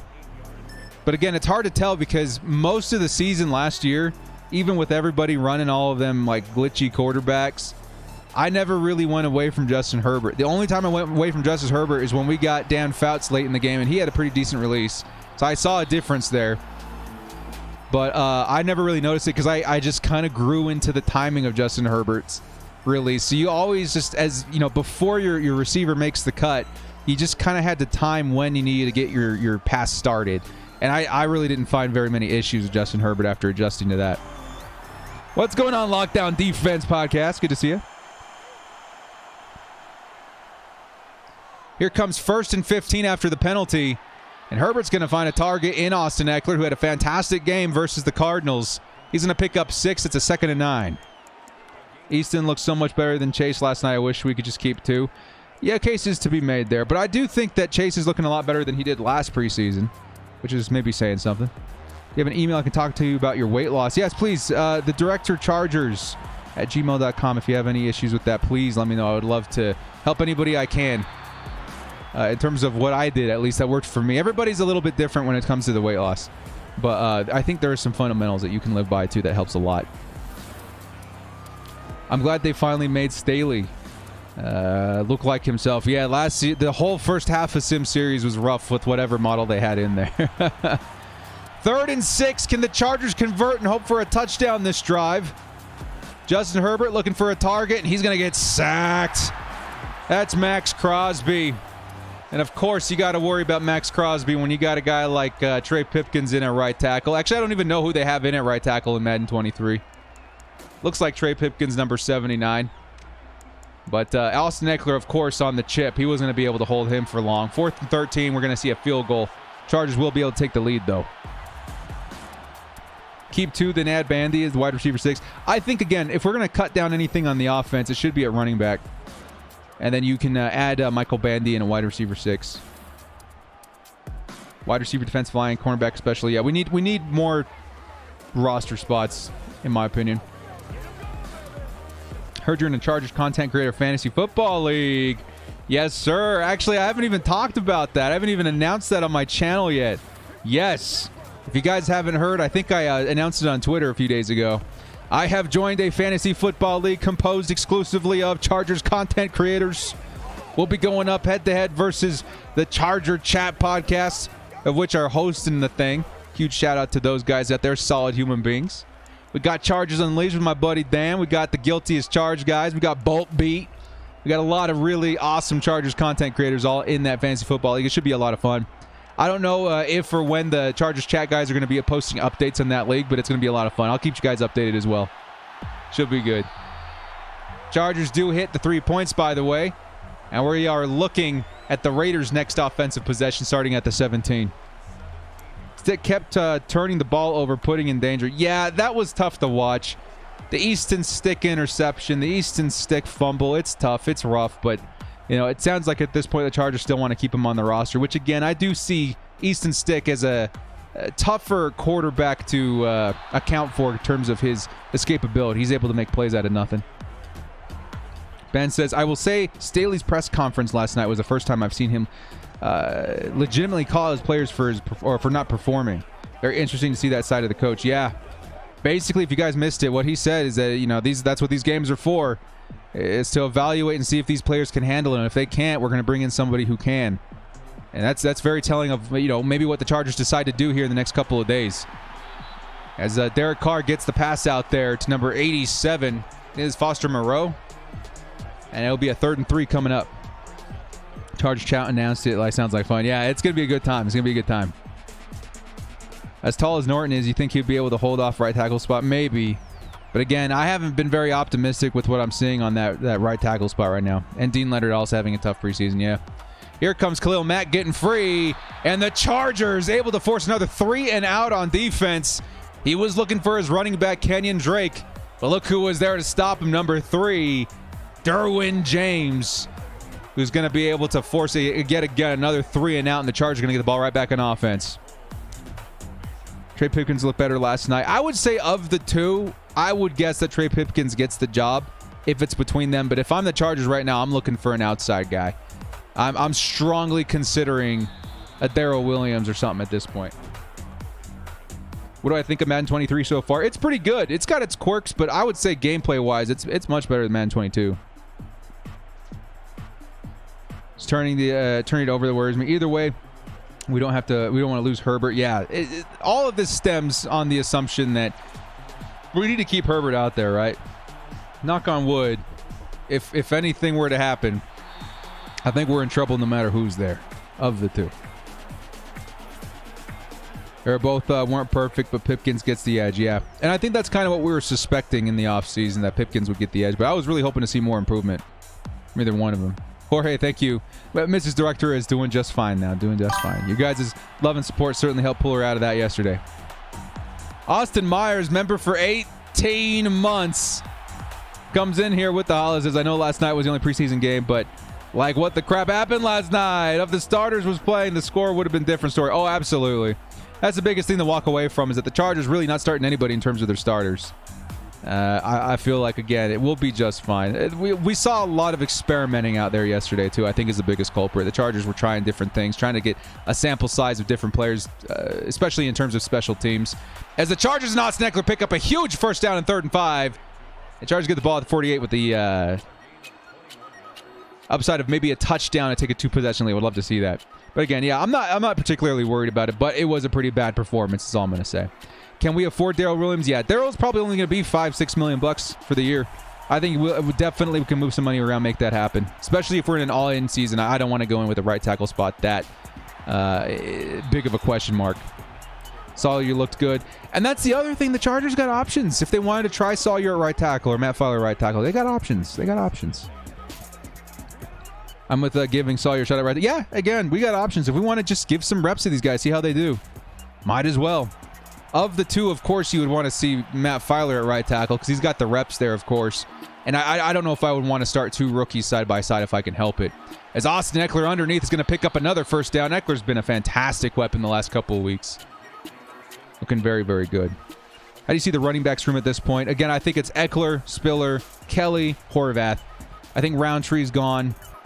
At least on special teams, he should remain. But if I'm the Chargers, I roster 4 because you're going to have some solid guys on the practice squad anyway. I think you'll be fine. Here goes Eckler once again with another big run, but we're going to see probably holding on the Chargers, which it is. It's Matt Fowler. That play will get wiped away. 1st and 17 coming up. Either right tackle or Sawyer at left guard. See, that's what I'm saying, because I feel pretty good about Sawyer at guard, right? And Fowler's already got the experience. He would be helping out a Zion Johnson not have to play besides a rookie. I don't know. That's kind of, it makes a lot of sense to me. Thank you again so much for the 18-month holla there, Austin Myers. As Austin Eckler's going to pick up solid handful of yards there on first down at 2nd and 13. Hopefully it's not a drive stalling penalty, though. So I haven't give up a moving Fowler to right tackle, Sawyer left guard movement. Yeah, that's kind of where I'm at. Because, again, it just seems so perfect. You're putting the rookies in between very established players. Sawyer is going to be in between Slater and Lindsley. And then you got Zion in between Filer and Lindsley as well. It just makes a whole lot of sense to me. As Austin Eckler picks up a huge chunk of yards there. Chargers in field goal range. 3rd and 2 coming up. Eckler having a great drive here. We haven't forced a single turnover in preseason. I think we'll be okay. $5 holla coming in from Rajin. He says, how come Herbert doesn't have an X factor? It's because Madden likes to take their time. It bugs me. It bugs everybody. I'm just bugged that he got an 88 and not like a 92, which is where I was really thinking he would get this season. But it is what it is. He'll be fine. He'll be good. As that ends the first quarter for the Chargers versus Raiders. Chargers up 3. They got the ball at the 29-yard line. They're hoping to get a first down, maybe a touchdown this drive. Rajin, thank you so much for the $5 holla, my man. One day, Madden will give the Chargers the credit they deserve. Got to watch out for the Raiders rushing their DB on this play. Doesn't really matter, though, because Austin Eckler's going to pick up the first down. Chargers at the 22-yard line. Would love to see a Justin Herbert touchdown here, man. Thank you again, Rajin, for the $5 holla.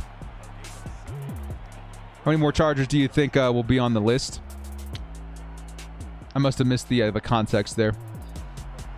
Daly, he said he doesn't want to mess up the left side of the line, but honestly, Sawyer could make it even better. He could. I don't know if better, but he certainly would hold his own much better than Pipkins is holding his own at the right side, at right tackle. Here comes another carry by Eckler. Eckler breaking a tackle, and it's a 2nd and 2 again. 14 minutes left in the first half. Director, you probably talked about this at some point, but who's your favorite Chargers of all time? I did put a video about this a couple of years ago. I think my favorite Charger of all time is LaDainian Tomlinson. Very closely followed by Junior Seau. Both of those guys, big reasons why I got in the sport to begin with, right? Definitely. And then after that, Antonio Gates, Phillip Rivers. The list goes on, right? The list goes on. But LaDainian Tomlinson, I remember the first time I watched him play, I was just in awe of the whole sport of football. Really pulled me in. It pulled me in pretty quickly.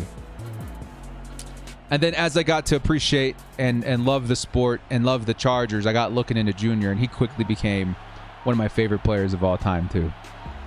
3rd and 1, the Chargers. It's a handoff. Austin Eckler, who's been carrying this drive, is going to provide another first down. 10 yards to score for the Bolts. He says, I'm not worried about special teams. Most of the guys who played are starters on special teams. Yeah, that's also true. That's also very true. Mendez or anti-Chargers. One day, man, I went in there and I made a stink at their headquarters in Orlando. Here comes Keenan Allen. He's going to get wrapped up quickly. How you feeling about Jamal Davis? I think he right now is the leading guy behind Rumpf for the other backup edge position. I'm really liking Jamal Davis so far. NFL top 100 current players. Do you think Justin will be on the list? Yes, I think Justin's going to be a top 25 player. At minimum. Anything, less than that is criminal. Wish we could have a dude like Jamal Williams. Yeah. Jamal Williams is the dog. Here comes Keenan, who got wrapped up on the run. He's going to pick up a solid amount of yards there on the reception, though. 3rd and 3 coming up. Chargers looking to score on 3rd and 3. Can they go up 2 possessions here? A 10-0 lead would be huge in the first half. Justin's probably going to be a top 15 player. Yeah, top 25 minimum. I would say he's in around the realm of 12 to 15. But yeah, it really depends. Top 100 is always a little goofy. And there goes the reception. Look who it is. The hero of last night's game, despite the ugliness we saw from the special teams. It's Josh Palmer for a Chargers touchdown. Number 5 making another impression here in Sim Sundays. Is going to take this Chargers lead to 10 as the Raiders have yet to score right now. Palmer, Josh Palmtree's out there making plays. What's good? Is this team without quality depth? Nah, I think we got good depth. Again, a lot of stuff that we saw yesterday was very experimental. Count on JC on the list as well. Yeah, JC Jackson's going to be on that list. I think Khalil Mack's still going to be on that list. Joey Bosa, of course. Keenan Allen. Mike Williams might make an appearance. You got some good guys in there. Corey Lindsey was already on the list. Slater, the Chargers going to have themselves a nice handful of players in that top 100 this year. Everett hasn't been much of an impact man in 23 as he was in 22. Yeah, we knew some stuff would shift around, but he's been good. He got a touchdown last game. But man, the dude was kind of crazy. It might have been because we were using different playbooks now. And now we're using the Chargers playbook, which should be more appropriate to their actual scheme this year. We have superstars. We don't care about preseason. That's what I'm saying, Josh. That's what I'm saying. Nothing to worry about yet. See Derwin's podcast interview the guys from Pivot. It was really good. I'll have to check it out, man. From Pivot. From Pivot. We'll have to check it out. They haven't even tried Sawyer at right tackle yet. I don't know why they haven't tried. That's always kind of blows my mind. If you're in practice, if you're in the preseason, try stuff. That's what they did on special teams last night. It blew up in their face, but you just try it. Just put our minds at ease. Would Mac be in even if he was injured? I think most players respect him so much that he's got to at least make the list, right? Austin make his debut on the list. They need to start respecting him. I don't know what it is. Austin Eckler's become the Keenan Allen of disrespected, or at least underrated offensive players, right? Like, what's up with that, man? Dude scored 20 touchdowns last year. Why aren't we seeing, you know, respect in Madden or respect in top 100 or whatever? The only place I'm seeing respect in right now is fantasy football for good reason. What's going on, Cal Country? Good to see you, man. 1st and 10. Derek Carr. He finds his tight end. Or is that Keelan Cole again? 84 always throws me off. I think it's Keelan Cole with his second reception. 2nd and 4 coming up. 10 minutes left in the first half. When is 1 through 50 supposed to be released? I'm actually not quite sure. I haven't kept up with top 100 as much as I have in the past. Here comes 2nd and 4 for Derek Carr and the Raiders. Khalil Mack gets through, but it's going to be intercepted. Yo! What is going on with J.C. Jackson? 27's in the chat. Let's go! His 3rd interception in today's episode. That is wild, man. Oh, my goodness. Let's go, J.C. Jackson. His 3rd interception in 2 games. Mr. INT is back, baby. Jeez Louise. The dude's out here making some plays, man. Let's go. Mr. INT. Justin Herbert in the Chargers. 2nd and 11. Want to extend this lead. It's Gerald Everett, whose ears was burning. It's going to pick up a solid 8 yards there, 9 yards there. It'll be 3rd and 2. 3rd and 2. Chargers got the ball at the 47-yard line. Number 50 through 31 is actually being revealed right now. Oh, okay. Hey, Ben, or anybody, keep us in line for the Chargers. Got any more players between 50 and 31? That'd be awesome. 3rd and 2 for the Chargers. They're looking to run it. Maybe a play action. It is a run. It's Austin Eckler, and Eckler tosses a defender and picks up the 1st down. Eckler, man, such a beast this game. If we can get a guy like him. Now we got Bosa and Mack. It's Wrath. A wrap. Got to get used to Everett wearing 7. Yep. Rest of the list coming out today. It started 10 minutes ago. NFL Network. Let's go. Yeah, keep us informed, guys. I'll keep it on Twitter here, too. Actually, I'm going to pull up Twitter on my end. Let's see. We'll type in NFL Network. These are the guys revealing the top 100, right? There we go. The countdown. It's number 49. And this just happened like 2 minutes ago. Devondre Campbell made it at 49. And you had Micah Hyde at 50. It's Justin Herbert trying to find a target. He's going to get Austin Eckler. And Austin Eckler free on the sideline. Picks up a huge chunk of yards. That puts Justin Herbert at 106 in a touchdown. But Austin Eckler, man, he's been putting in the work these last 2 games. Let's go.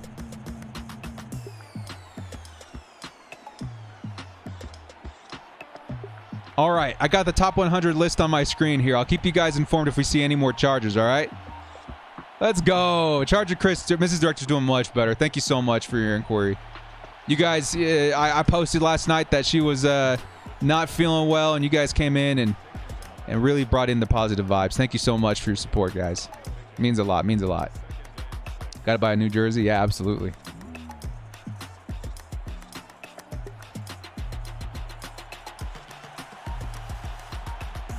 Okay, I think the list is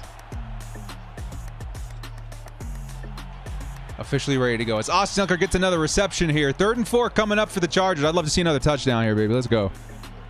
Keenan, Eckler, Derwin, Bosa, Herbert. In the order. Make that list as my prediction. I like it. I like it. I think they just released 50 to 41 today. We'll see what they're doing. We got Hyde and Campbell so far at 50 and 49. 3rd and 4 for the Chargers, though. Touchdown would be pretty big here, man. Let's get that 1st down if we can help it. And Mike Williams can't get both feet down. Great effort there on the snag, but he's pushed out of bounds by the Raiders defender. It's 4th and 4. Chargers likely take the 3 here. Good effort there by Mike Williams. Mrs. is feeling fantastic now, guys. Thank you so much to everybody asking. Yesterday was certainly very, very scary, but she pulled through very quickly. The doctors did their thing. She's feeling a lot better, a lot better. When's the next rounds of cuts for the Chargers have to make? So I don't know what they have to get the number down to this week, but I wouldn't be shocked if they go from 85 down to like 75, honestly. Because we only got a couple of weeks to get it down to 53. It's kind of nuts, kind of nuts. Does anybody have the official number on what they have to get their roster count down to this week? Roster needs to go down to 80 by the 23rd. Really? Just down to 80? Okay. I wouldn't be surprised if we go a little bit further than 80. But down to 80. So we got 5 more players coming off the roster this week. Who's better, Derwin or JC Jackson? Derwin's better. He can do way more than JC. But JC at what he does is very, very, very, very good. One of the best, if not the best in the league in terms of generating interceptions, man. It's insane. As long as we're talking bold predictions here, man, I think JC may put up a pretty good fight against Jalen Ramsey as the best corner in the league this year. A lot of people worried about JC and his ability to adjust from the Bill Belichick system to the Staley system. No, man. Like he said in an interview a couple weeks ago, he's never had a pass rush like Bosa and Mack, right? He's got quality help from other DBs on the field. I think he's going to see his opportunities, and I think he's going to definitely bank on them pretty big this season. I think he's going to have a great year, man. Thank you so much, Hugo. Thank you so much, Charger Chris, everybody. I got a Charger Chris jersey for this season. What color should I get it in, Director? Hey, Charger Chris, man, you got a bright personality. I would say blue or white. Blue or white. Powder blue or white is what I would peg a Charger Chris. That's definitely what I would peg. As a matter of fact, I'm thinking about going powder blue with my next Director jersey because my other one's way too big now, unfortunately. But I might actually just go straight up powder blue with my next Director jersey. That fits a little bit better. And then I want to get a white Keenan Allen jersey too. And then, of course, a Khalil Mack. That's where we're at. Eckler might make the top 100. I hope he does. The dude needs some respect. Here comes the 1st and 10 for the Raiders at the 31-yard line. He's going to toss it quickly to Darren Waller. And Waller's going to pick up 7 yards. 3 minutes left in the first half. 3 minutes left in the first half. Here, give me 1 second here, dudes.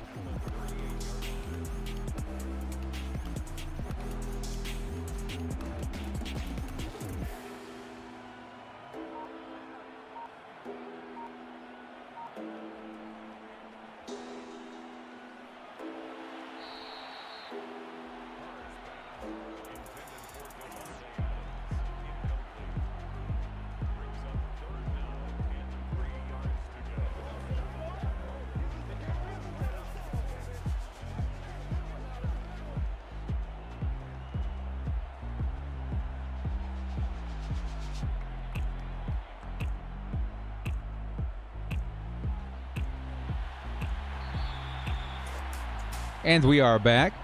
How do we get the 30% off? Type in at the coupon code at the end. Bolt up LA all in caps, and make sure you're at the Charger shop, not the NFL shop, the Charger shop. 1st and 10 for the Raiders after a reception by Devontae Adams. I don't like seeing Joey Bosa in coverage, just by the way. Just a heads up. Just a heads up, Madden. Here comes 1st and 10 for the Raiders, getting close to midfield. 2:19 left on the clock for the first half. And it's a first down for Josh Jacobs.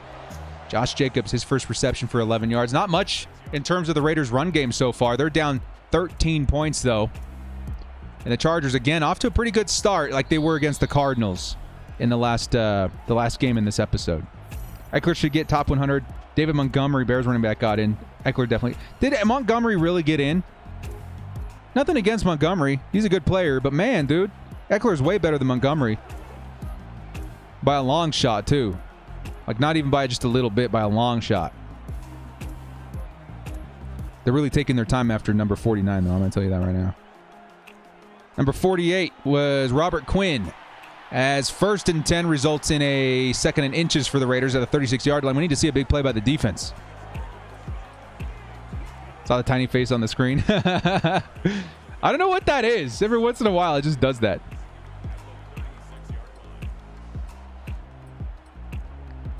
Won a Super Bowl with their playoff win. Hey, man, just wait. A couple more months, and we'll get them to quiet up pretty quick out here, too.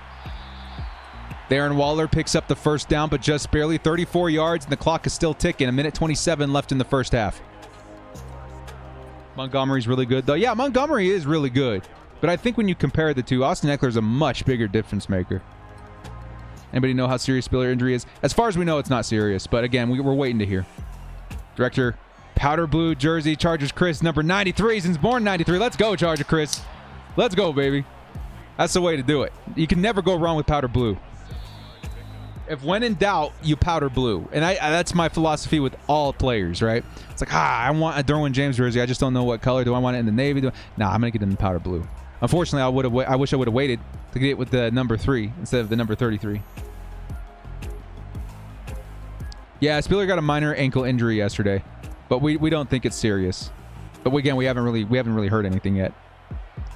2nd and 3 for the Raiders at the 26-yard line. 1:01 left to play as he's going to hit his target in the middle of the field. That's Keelan Cole again. And they're going to take a timeout with under a minute left to play in the first half. Yeah, we need to get to Carr, baby. We need to get to Carr.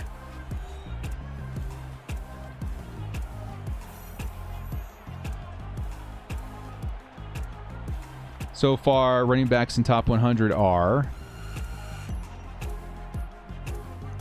By the way, number 48 was Robert Quinn. Number 47 was Fred Warner. Fred Warner, well-deserved. I thought he could have been a little higher. Fred Warner's really good. 1st and 10. Foster Moreau almost gets in there. They got a yard to score. Can the Chargers hold up here and keep them held to 3? Maybe even generate a turnover. But they split the coverage there. And Kenneth Murray, along with Kyle Van Noy, were able to get the stop before the touchdown. 1st and goal. Can the Chargers' run defense hold up here? It's a run, and they're going to blow up Josh Jacobs for -3 yards. And it's 2nd and goal with 18 seconds left. I don't know if the Raiders have enough time to run as many plays as they want to. They might be able to run one more before having to take the field goal. Now, that's not true. They can pass it a couple of times. Can the Chargers hold true here, man? Will Herbert finally surpass Mahomes this year? I think this is the year, man. I'm trying not to be biased. I try to as much as possible. Try to keep it real. But I think this could be the year. Definitely. 2nd and goal. It's got to be a pass, right? Here comes Derek Carr looking for a target. Underneath, he's got Jacobs. And Jacobs, again, wrapped up by Kenneth Murray. 3rd and goal, and he was tackled inbounds. Raiders are out of timeouts. They're going to have to spike the ball. They might not get it. They might not be able to get the 3 points here. And they don't. They're going to come away scoreless in the first half. And the Chargers will maintain that 13-0 lead.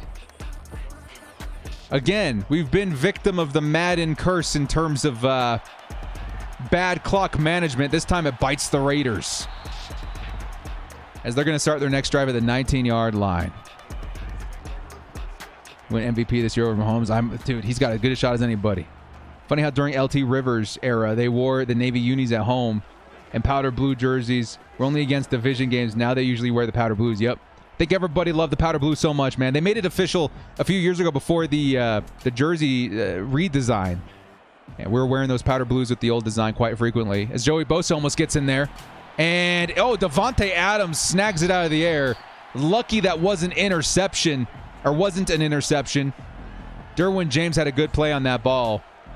But coming back for it, Devontae Adams helps divert disaster for the Raiders. Have I ever tried a mechanical bull? Yes, I have. Years ago. Random, but relevant. As Josh Jacobs is going to pop off a big play there. And we got Khalil Mack able to stop him. That was a big run by Josh Jacobs, who's been mostly quiet this game. Yeah, but Mack has been an amazing run stopper for the Chargers. I think, again, we talked about that being a hugely underrated, factor to his game, but man, has it really been coming in clutch for the Chargers during that joint practice. Here comes 1st and 10 for the Raiders. He's going to chuck it over the top, and that's again Cole with the reception. They're making quick work of this drive. Hopefully the Chargers can try and find a mistake and capitalize on it. Bryce Callahan able to get the stop there. New Navies look absolutely fire though too. Yeah, they do. Lady friends last night at 3 a.m. Hey man, you're out here living your best life, dude. As Khalil Mack forces the bad pass, and it's in and out of the hands of Devontae Adams. Drew Tranquil in coverage there. Great effort by the middle linebacker. Hey, do we have any word? Is that official? Yo, quick check-in here before we get back to the game. Austin Eckler clocking in at number 46 on the top 100. Let's go, baby. 40, or let's say 30s in the chat. 30 and 46 in the chat, baby. Let's go. Well deserved by Austin Eckler, baby. Let's go. Finally, baby. Some recognition for Austin Eckler. Undrafted, climbing his way up, the best of the best. As the Chargers in the game forced a 3rd and 16. Let's see if they can get another stop here versus the Raiders offense. Beautiful. About time, baby. About time. Austin Eckler. Number 30 at 46. That's what you want to see. As we got Derek Carr trying to get it to number 13. Oh, that makes me sick, man. Hunter Renfrow goes up there and snags it. Who was in coverage? Who was in coverage versus Renfrow? It was Bryce Callahan. Ah, no, man. Bryce just didn't make a move on the play there. And that's a 1st down Raiders. Here comes Derek Carr, who's going to sling it out there to his tight end, Darren Waller. 2nd and 2 coming up. Yeah, underrated, baby. Underrated. Good for Austin Eckler, man. I'm going to retweet that right now, actually.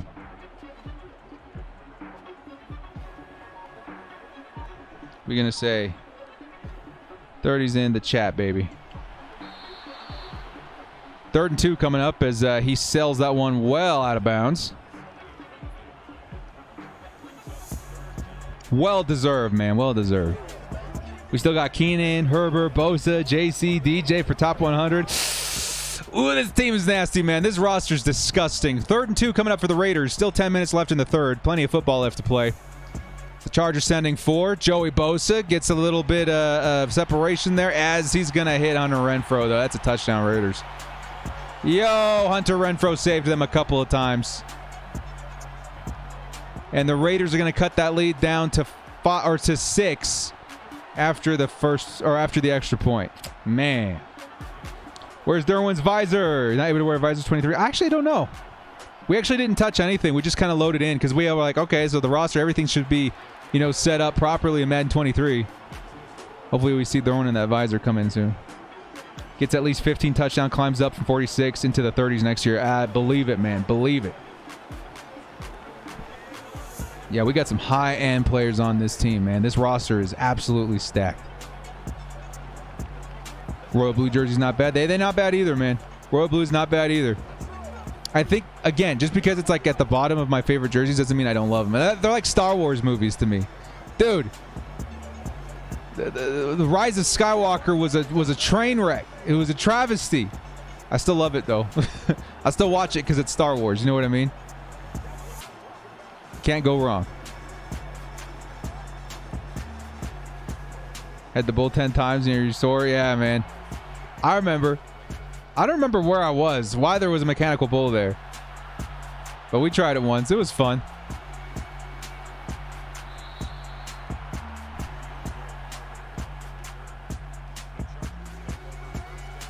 Give me 1 second. Yeah, Hugo's already on top of him, man. Hey, that's the doorman knocking some heads there, baby. Let's go. We're interested in your adult day insights there. Obvious bot. So torn whose jersey to get. Oh, man. I don't know. It depends. If you're going to a game, too.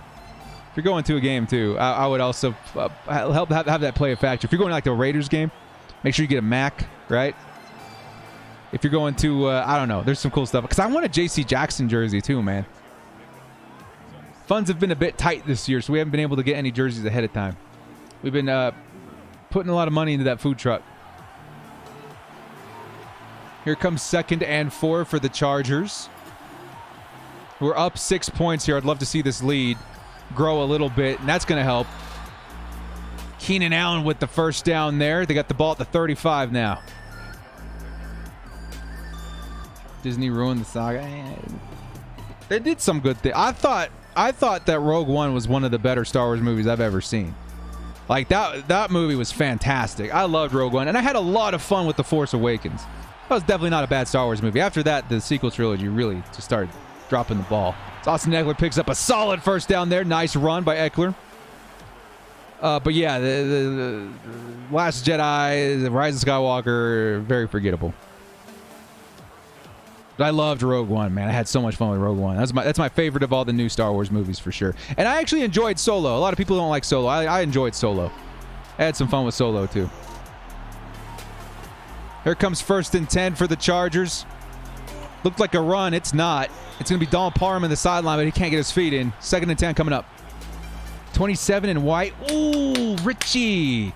That's a good one. That's a good one. I want Keenan in White. If I had to get another one, I think 27 and White would be fire too. Yeah, I like that. I like that. 27 and 13 and White. Dang, that would be hot. That'd be nice. Here comes Justin Herbert on 2nd and 10. He's scrambling, trying to find some time. He's going to chuck it, cross body, and unfortunately can't come down with it. Was Gerald Everett. It's going to be a 3rd and 10. Classic Weddle, yeah. I'm a huge fan of Weddle, man. I know the whole beef with him and the Chargers team, whatever. I got to meet him. He's this tall. He's a solid dude. Amazing Planet sequel trilogy, unfortunately didn't see the light of day. I know, dude. I think that's what makes it even worse. The salt in the wound is when you saw what it could have been. Crossbody throw. It's Gerald Everett again. And Gerald Everett picks up a huge first down. Chargers are going to be able to get at least a 2-score lead here, 2-possession lead. With a field goal. Very, very nice play by Justin Herbert and Gerald Everett. Beautiful. Now I'm getting 27 and White. Yeah, dude, I like that. I like JC and White. Yeah, that hits. I like that. That's nice. Mack and White would be hot too, dude. Here comes the draw by the Chargers. Solid run by Austin Eckler. Only 3 yards. I thought it would be more like 4 or 5. Still, 2nd and 7 coming up. Derwin's the next jersey I want. Then Bosa. Already have Herbert and Allen signed AE 30 jersey. Let's go. Got a Rivers jersey signed by Melvin, Bosa, and Hayward. Video to confirm it. Went to Mile High. That's awesome there, Josh. This is the way. Here comes another run by Eck. Eck not able to find a lane. 3rd and 7 coming up. See if there's a way to get that first down. What do you guys think of Denzel Perryman, man? I hate that he's on the Raiders. With every fiber of my being, I hate he's on the Raiders. But I think that's a good example of a player that was really good with the Chargers. Just didn't quite fit the system. He fit what they were doing. It's kind of crazy because they got our old coordinator as well. I don't know. Good for him. Hate that he's on the Raiders. Here comes Austin Eckler with a nice reception. That's a first down. And the Chargers 7 yards from scoring. Let's get it, baby. This score very reminiscent of what just happened with the Cardinals, right? Am I crazy? I'm having deja vu. Navy Herbert jersey, baby. Let's go. Yeah, very safe investment. Too many injuries that slowed him down. Yeah. Here comes Justin Herbert. And guess what, baby? We got a Herbert to Mike Williams sighting, and that's a Chargers touchdown. The Bolt's back on the board. We might see him go for 2 here, baby. Let's go. Justin Herbert to Mike Williams. That's the way to do it. Does anyone know where to get the Stitch Charger jersey from? Hey, yo, dude, I've actually had the same question. All my jerseys are like the pressed ones, right? I'd be interested in a stitched Justin Herbert powder blue. I would love a jersey like that. And guess what? Mike Williams right back at it with the 2-point conversion. 21-7. Chargers got a 2-possession lead. Let's go, baby. Let's go. Can anybody answer a question for me now, too? Do they wear the stitched jerseys still? Like game-worn jerseys? Are they still stitched? Like, how does that work? Do they have the stitch? Like, for instance, this guy, right, with the outline bolt. Would that be stitched? Or would it be pressed and then the numbers are stitched? I don't know. I have a bunch of Stitch jerseys from the old days, right? But I don't have one Stitch jersey from the new design. It's a good question. For Williams in the chat. Yeah, come on, baby. Let's get some 81s in the chat. Let's go. Mike Williams. Big time. You seen the Teo documentary? Yeah, we talked about that earlier, man. That was a good watch, man. That was a good watch. You got to feel for Teo. I think the only numbers are stitched for the players. Got you. Got my Stitch jersey from Fanatics. It's a Vapor Elite jersey. Only the numbers are stitched. That's what I was thinking. It's stitched, but it's just the numbers.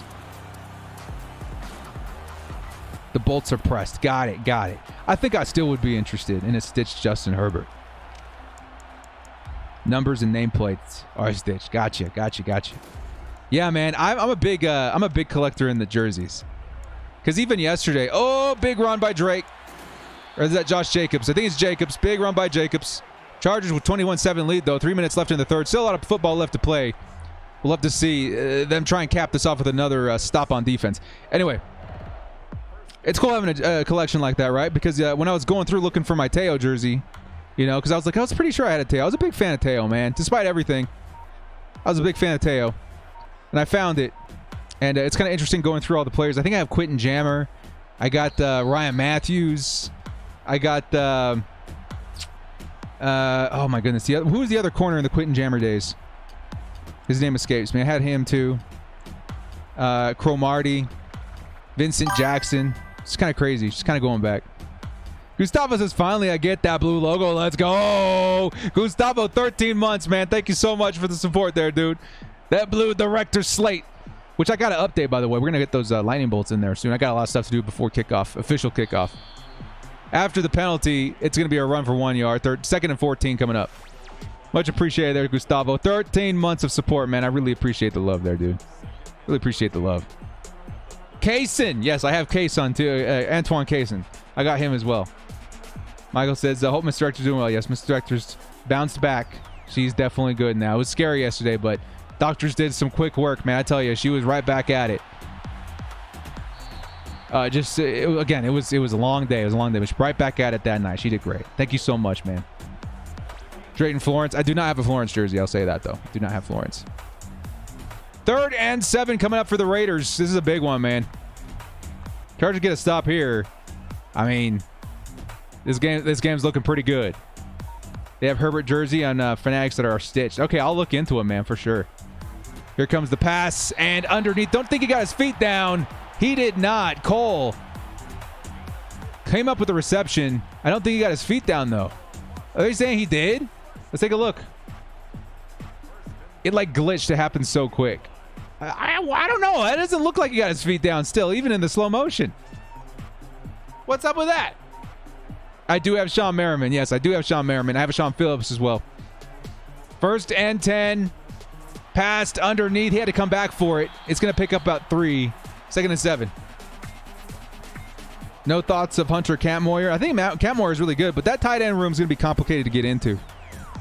It depends on if they want to roster more than 3, because you got Everett, Parham, and McKitty, who are going to make the roster. If they have a 4th, you can make a case for Surratt, who's been looking good, or Campmoyer, in my opinion. There was also that Tomahawk guy. I always call him Tomahawk. I don't know how to say his name. Cromanhawk, something like that. But I think Campmoyer leads the pack. Him and Surratt.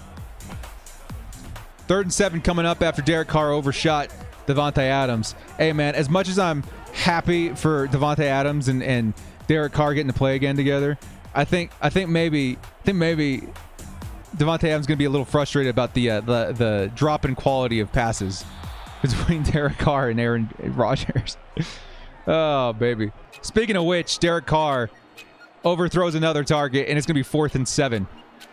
Chargers got another stop here, baby. Is Joe Reed going to get the roster? I actually don't know. I think Reed, if anything, makes the practice squad. He could make the roster, but I don't think there's much of a need for him anymore with DeAndre Carter on the roster. I need to make my own company to rid of the bots called Bots Be Gone. Bots Be Gone. I can make some bank on that, baby. Yeah, we've seen it, man. Eckler at 46. I was actually just refreshing to see if any more Chargers made it in the top 100 between these numbers here. After Eckler, it was Jordan Poyer and Dak Prescott at 44. Interesting. And they missed the field goal. Chargers, man, they're looking good this game. And again, this is just straight up stock Madden 23. Nothing's been changed, not even the playbooks. Stock Madden 23 and the Chargers are dominating. He's always been my favorite number, so I'm definitely going to get Derwin. That's the way to do it, man. Here comes 2nd and 3. Chargers, they're going to run it up the middle. It's Austin Eckler, who's got some space and a nice block from Mike Williams at the top. It's going to be a 1st and 10 at the 29. Chargers massacring the Raiders today. Let's get it, baby. This means they will have swept the Raiders and they will have swept the Chiefs in this simulation. How nuts is that? Come on, baby. Still a lot of football left to play. Still a whole quarter, but man, it's looking good. It's looking real good. See, it looks like a Peanuts character. I can't do the Rick and Morty version of Peanuts, but you guys know what I'm doing. 2nd and 6 coming up for Don Parham. Jordan Poyer over Austin Eckler. I mean, Poyer was really good, but Eckler, man, I'm happy to see him in the top 50, dude. That's the way to do it. Influenced me to buy Madden 23. I'm downloading it. And man, I wouldn't say like 23 is super worth it, but it's a good time if you're a Chargers fan. Have some fun in franchise. Have some fun. I just try not to stay away from Ultimate Team if you can help it. That's all I would say. I'm too far gone. I always rep the Chargers theme team, and everybody's like, dude, how much money are you dropping on the team? You already got a sick team. I'm like, dude, it's just Chargers. It's literally just Chargers. And I always celebrate the top of the season with the bundle, but that's it. I try not to spend too much money in Ultimate Team. Getting Josh Palmer jersey from Canada. Yeah, baby. Here comes Justin Herbert. He's going to fire to the sideline, and it's Gerald Everett, who quickly corrects and picks up a 1st down. I thought he was going out of bounds for sure. There's a weather change in game. It can. For most of these, you have to set it yourselves. But with these, we're just kind of letting it go the way it goes. And plus, we've been playing in a lot of domed stadiums. Shot from what? Chargers theme team all the way. That's what I'm saying, man. All it is Chargers. I get messages afterwards like, yo, how's your team so good, man? You spend all this money, this and that. I'm just like, dude, it's just a Chargers team. Yeah, that's it. It's just Chargers. Yeah, there's a couple of non-Chargers that get Chargers cam or whatever you want to call it, but it's just Chargers, and we've been kicking some butt. 1st and goal, sideline, Donald Parham, he's out of bounds. We'll see 2nd and goal in a second. Derwin James came up on that list. Did he really? I thought he would be a little higher. Did he really? Hang on. Hang on. We got another Chargers sighting in the top 100. Let's see 3s in the chat from my guy Derwin James, as well as 43 is his name on the list there. Congratulations to Derwin James, baby. Number 43, well deserved. Well deserved. As Justin Herbert's going to run it in. Justin Herbert. And that's a Chargers touchdown. Justin Herbert. Rushing touchdown added to this game, and the Raiders are in shambles, baby. Let's go. 3s in the chat, 10s in the chat. Let's go. Derwin James, 43. I thought he would be a top 25 if I'm being honest, but I'll take it, man. Derwin James makes the top 100 yet again. Let's go, baby. Let's go. Chargers looking frosty out here, man. 10s, 43s, and 3s in the chat all over the place. I love it. Are you able to pull the stats on the sim series so far? No, we don't. We can't keep track of the stats because we have to start the series during Madden 22, and we don't have access to the right schedule in the sim when we do that, unfortunately.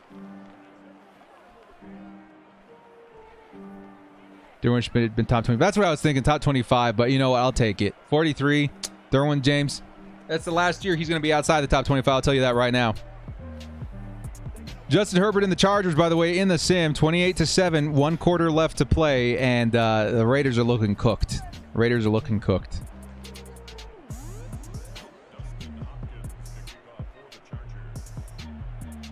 First season back too, baby.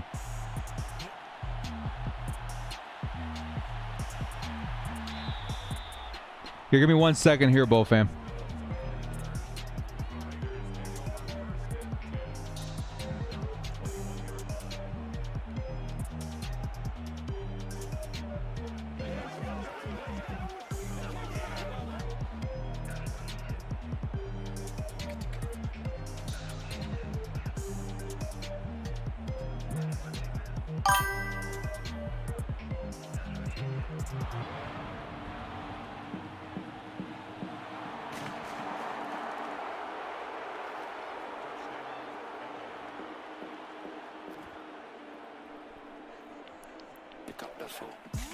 What just happened?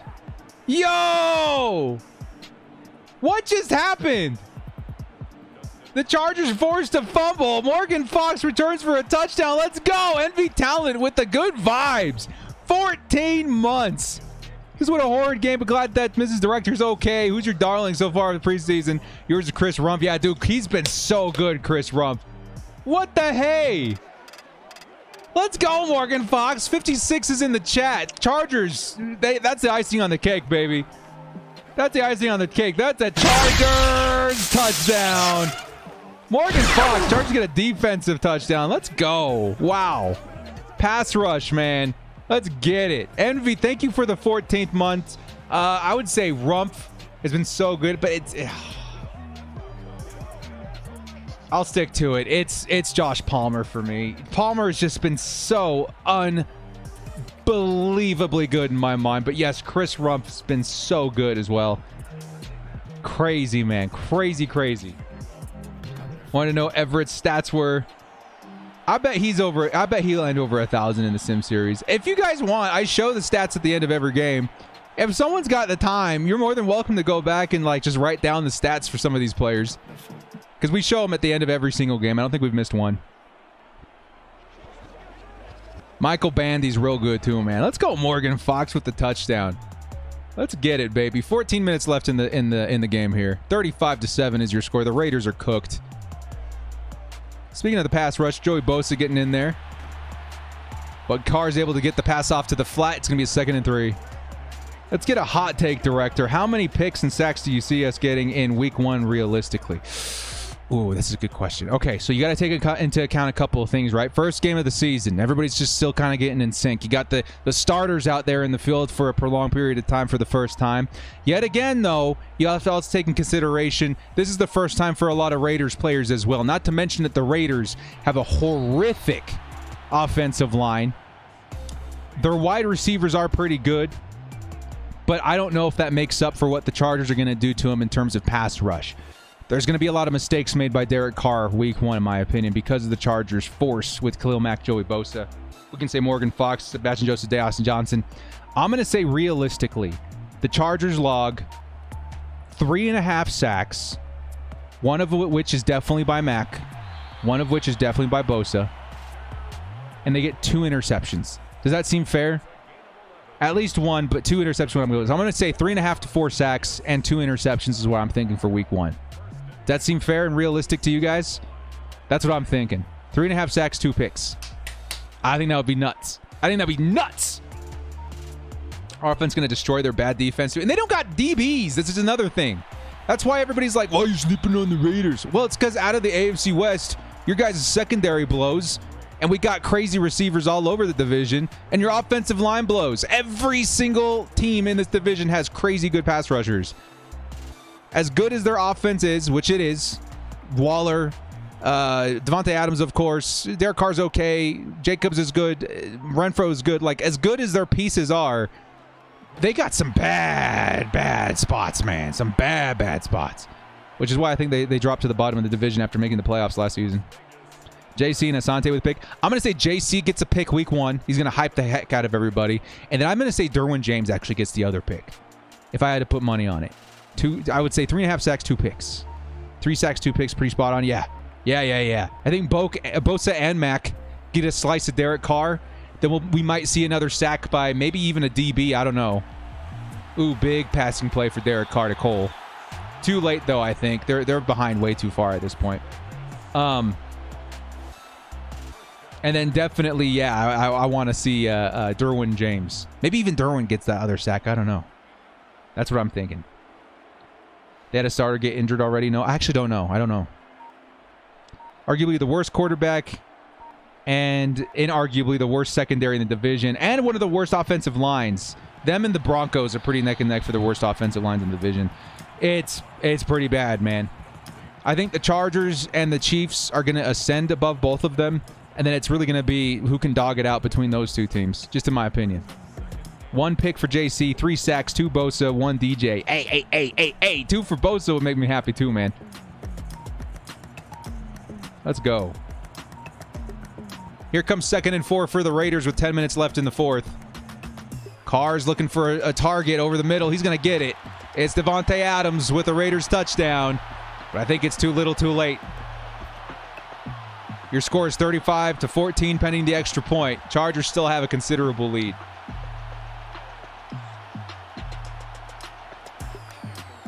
Here's a better question. Okay, I'm ready. He says, how many holding penalties do you think we'll see in week 1 once the Raiders O-line realize they can't stop Mack and Bosa? Oh, that's tough, man. Okay, at first I thought you were talking about us. I'm going to say we get 2 holding penalties on the Chargers. Depending on how Norton or Pipkins or whoever's playing that position does. I think the Raiders see double that. I think the Raiders see 4 holding penalties. I think that's fair. The Chargers might get 3 too because they got good pass rushers too. Max Crosby and Chandler Jones. It's going to be a day. It's going to be a day for both those offensive lines, but the Chargers have a much better offensive line. Good questions, Josh Rod. Vincent coming in here says, so I'd be willing to go back and look up the stars or the stats for SimStat. Okay. If anyone wants it, and I'll send the stats to the director. Hey, man, if you do that, dude, please hit me up well, let's say on Twitter. That's the best way. Or even at email, the directorchargers@gmail.com. And yeah, I'll announce it at the end of the series. That'd be fire, man. Yeah, if you're willing to do that. Put the $5 holla, dude, man. I appreciate it, dude. Much love, man. That'd be hot. That'd be tight. That'd be sick. It would be kind of interesting to see how everybody does. Big love, man. Appreciate the love there, dude. Appreciate it. Big ups to Vincent in the chat, man. Thank you, dude. 1st and 10 coming up for the Chargers. We're just looking to milk some clock here. Now, the real question, how many times does Brandon Staley go for it on 4th and 1 in week 1? I'm going to say twice. I think we go for it on 4th and 1 or 4th and short twice in week 1. I'll go twice. No one has really been talking about this, but Dustin Hopkins been looking real solid. Oh, he's been looking good. Both our dudes, man. Hopkins and J.K. Scott have been looking solid. Been very happy with those dudes. Been looking solid. As Austin Eckler on 2nd and 11. Are you kidding me, Eck? 140 yards. He's been tearing everything up, dude. My, oh my. Everybody give a shout out to Vincent in the chat, though, man. That's awesome. Thank you, dude. Did Herbert throw an interception? He hasn't thrown an interception in either one of his games so far. Madden 23. Let's go. Raiders weren't called for 0 offensive holding calls in Week 18 matchup, January 9th. They were called for 0. Well, let's get that number up, baby. Austin Eckler, 2nd and 9. He's already got 140 yards this game. Bold prediction, Mack sack, fumble on first Raider drive of the game. How crazy would that be? Recovered return by Derwin James for a touchdown. That would make me so happy, dude. Keenan is wearing Nike, not Adidas in Madden 23. Interesting. Comes another run by Austin Eckler, but the Chargers have been able to chew like 2 minutes from the clock already. Let's see if they pass it here, try to get most of this 4th quarter in the books. Big question. How many carries do you think Spiller gets week 1? What do you think his rush yards? I'm going to say Spiller gets 6 touches. Maybe 7. I'll say 7 touches. 5 on the ground, 2 through the air. No, 4 on the ground, 3 through the air. Does that seem realistic? I would say 7 touches for Isaiah Spiller. As we get a big first down by Josh Palmer, and this will allow the Chargers to take the clock all the way down to like 4 minutes. I think 7 touches for Spiller is fair. I think we all want to end the Raiders. I love this. Hate when we're towards... Yeah. Concerns on the overall disappointing preseason. I a few bright spots. Again, I'm not too concerned about it. We're more about like learning about what the depth is looking like. And so far, the depth looks way better than it looks bad. Yeah, we've seen the Derwin there, Kyle. We've seen the Derwin, number 43. Palmer had himself a game yesterday. Yeah. I said, too, man. Everyone's like, who's going to be the player of the game this week? I'm like, it's going to be Palmer, man. He's going to get some reps with the Easton Stick. They look great, dude. That reception off the sideline and double coverage. Oh, I nearly crapped my pants. We got a baller out here, dude. 48 touches for Spiller. Yeah. Here comes another run by Austin Eckler. He's going to pick up another first down. Let's keep getting that clock off the board, man. 48 touches. Yeah, I feel it. Derwin going to be higher next year, dude. Yeah, he will be for sure. I'm going to say top 30, top 25 for Derwin next season. Derwin needs his visor, Madden 23. Yeah, I got some things I'm gonna send to EA. I don't know how much clout we hold anymore because I used to be a game changer. It's like those guys that they would take out to like Orlando and they would have test out the game and give their opinions. I can't tell you guys any specifics because I had to sign some paperwork, but I will say that there's some things that I brought up quite aggressively, especially with the Chargers, but quite aggressively that made it into the game. I would say, again, I can't tell you for certain what it is specifically, but I would say that I had a pretty big influence on some of the things that changed in Madden Ultimate Team because I was pounding the table. It was intimidating. They sat us down with like some of the biggest dogs in EA and this huge round table, and we're discussing things about what the player base wanted, what was good for the players, yada yada yada. And there was one thing I kept getting nudged by the person that was what do you call him, the concierge, the person that was hosting us the whole season, kind of babysitting us. And I kept pounding the table for it, and he was like, "Hey man, you know, like you made the point, whatever." And I was like, "No, I don't think it's being picked up. I don't think they're picking up what I'm putting down."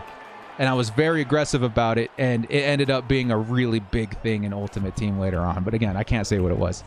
Devin, he says, have Eck first on my draft list to make a three-peat champion this year. Hey, dude, that's never a bad thing to do, man.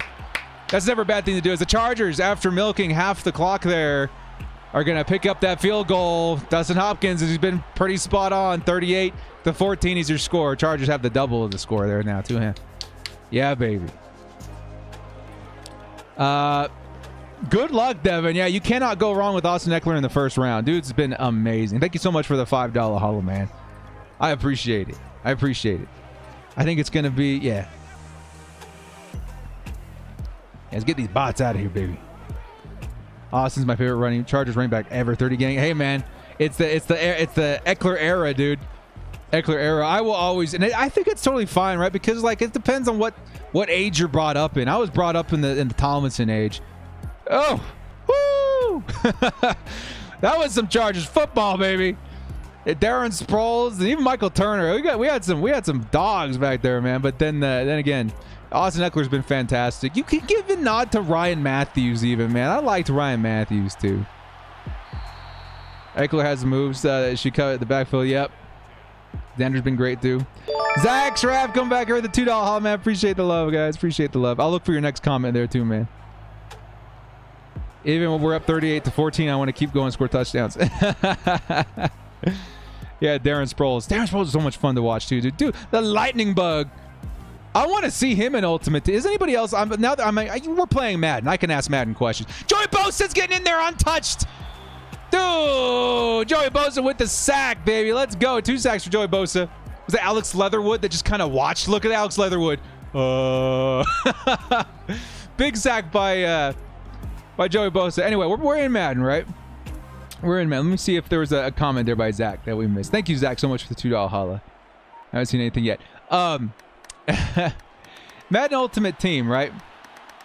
Shoot, did I forget what I was going to say? Oh, okay. We haven't gotten the legends for the Chargers yet, right? We don't know. We don't know who we're getting. Who do you guys want? Who do you guys want as far as Chargers legends this season? Of course, I want to see Junior Seau come back. Again, I don't know if it had anything to do with me, but man, I was bugging. Jake was his name, about Junior that entire week, just by the way. Okay, just saying. Junior's been back. I want Junior back. I want LT back. Like top 2, that's who I want. Outside of that, who do you guys want? Right? Who do you guys want in Madden Ultimate Team as far as Chargers legends go? Because Darren Sproles would be super fun, man. Yeah, we got Rodney Harrison last year. He was pretty good too. Vincent Jackson. We got him 2 years ago, and he got 1 card, and then they didn't give him another one after the news of his passing.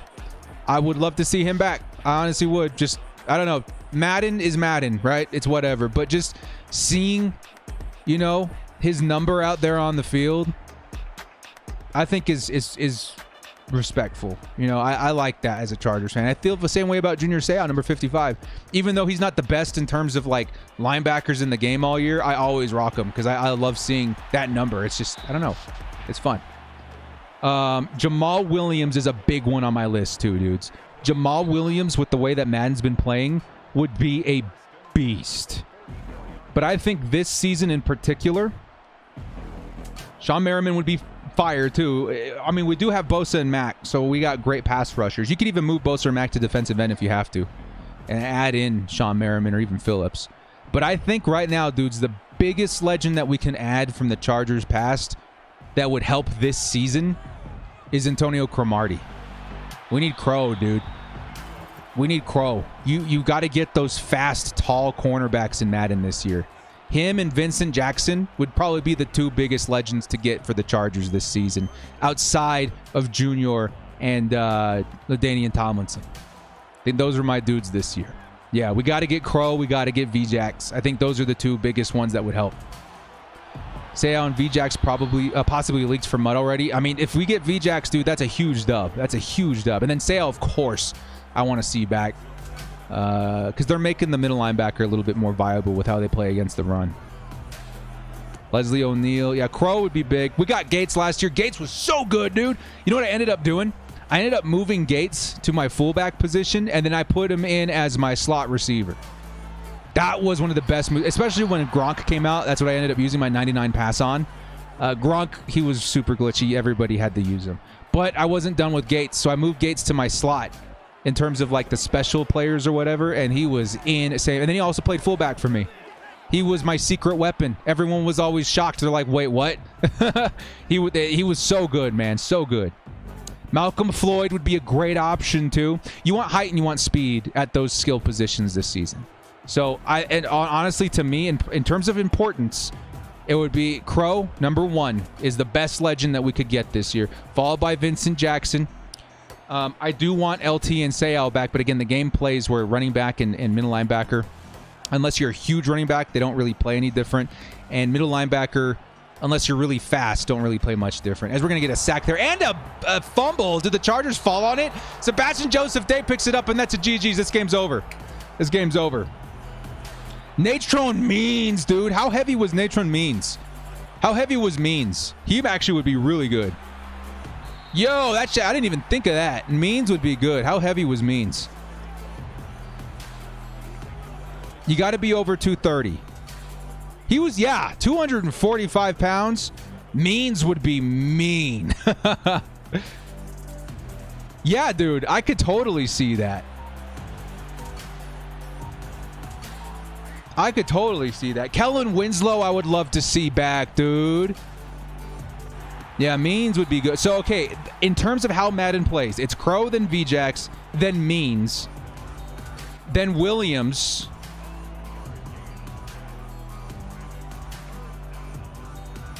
Kellen Winslow after that, maybe? I don't know.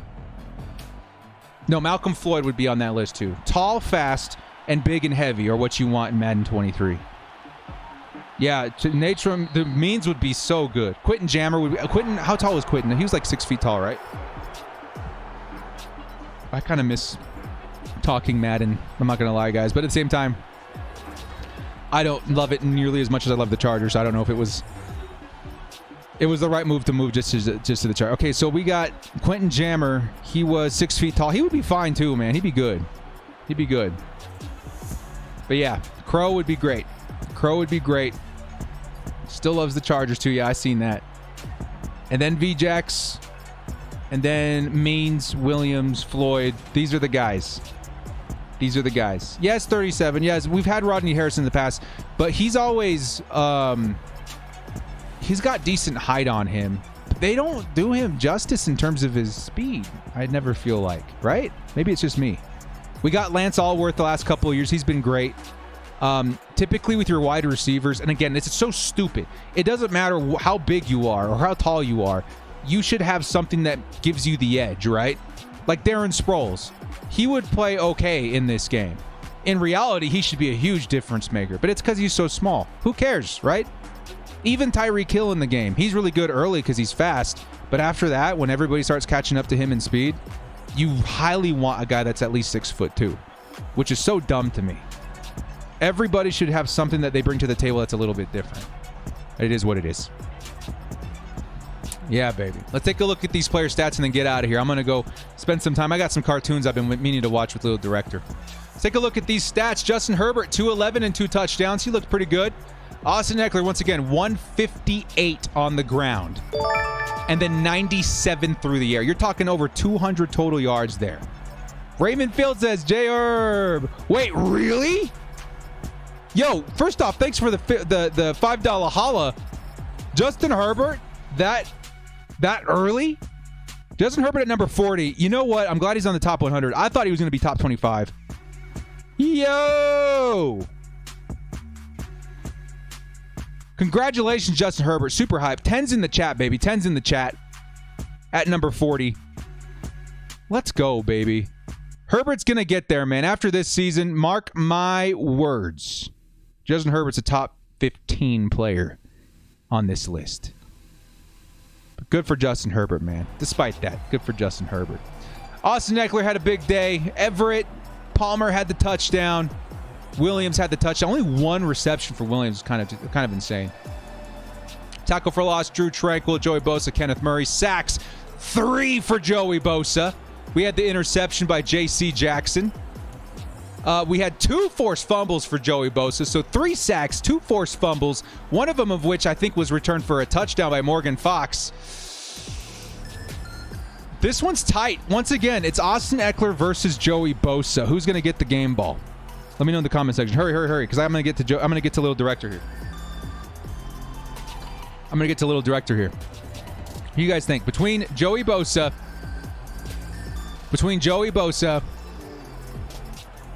and Austin Eckler, who gets the game ball? Austin Eckler had over 200 scrimmage yards and a touchdown? Or is it just scrimmage? I don't think he got a touchdown. No touchdown receiving. So he got 200 total scrimmage yards, and then Joey Bosa had the 3 sacks and a forced fumble that returned for a touchdown. Seeing Bosa, Eckler, Bosa. I think I'm going to give this one to Bosa. I'm going to give this one to Joey Bosa. Game ball goes to Joey Bosa. And after all, we're wearing the Joey Bosa threads today, man. We're going to go Joey Bosa with this one. But Eckler continues to be such a force to be reckoned with. Congratulations today to Austin Eckler and Justin Herbert. Great accomplishments making the top 100. What, that makes 4 or 5 Chargers on the top 100 so far. Absolutely fantastic, guys. Well, guys, thank you to everybody so much for popping in here. Even after we missed the game yesterday, we're going to definitely not miss the next game. The Chargers, is it the Saints that we're playing next, right? Let me double check on that. Yes, the Saints. This time it's on Friday. Remember that. The game broadcast stream is going to be on Friday at 5 p.m. Pacific. 5 p.m. Pacific. Thank God it's not like 8 or 9 or 10 or whatever the time has been lately. 5 p.m. Pacific this week. Chargers at Saints. We'll be there. We'll be square. It's going to be a lot of fun. And then, of course, we only have a couple more episodes of Sim Sundays before it's all wrapped up. The season finale of Sim Sundays will feature 3 games, by the way, so also keep that in mind.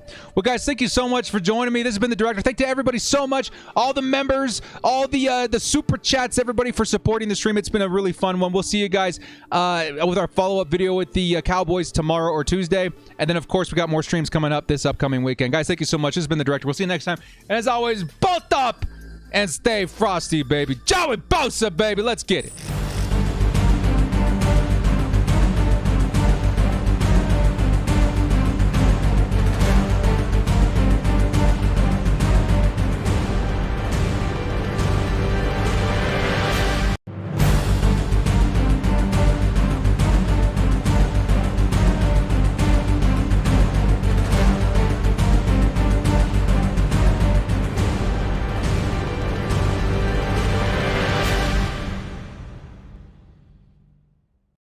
Want to watch football without the restrictions of blackouts or cable? Check out expressvpn.com to help you get access to all the live games. Sign up today using the link in the description to get 3 free months.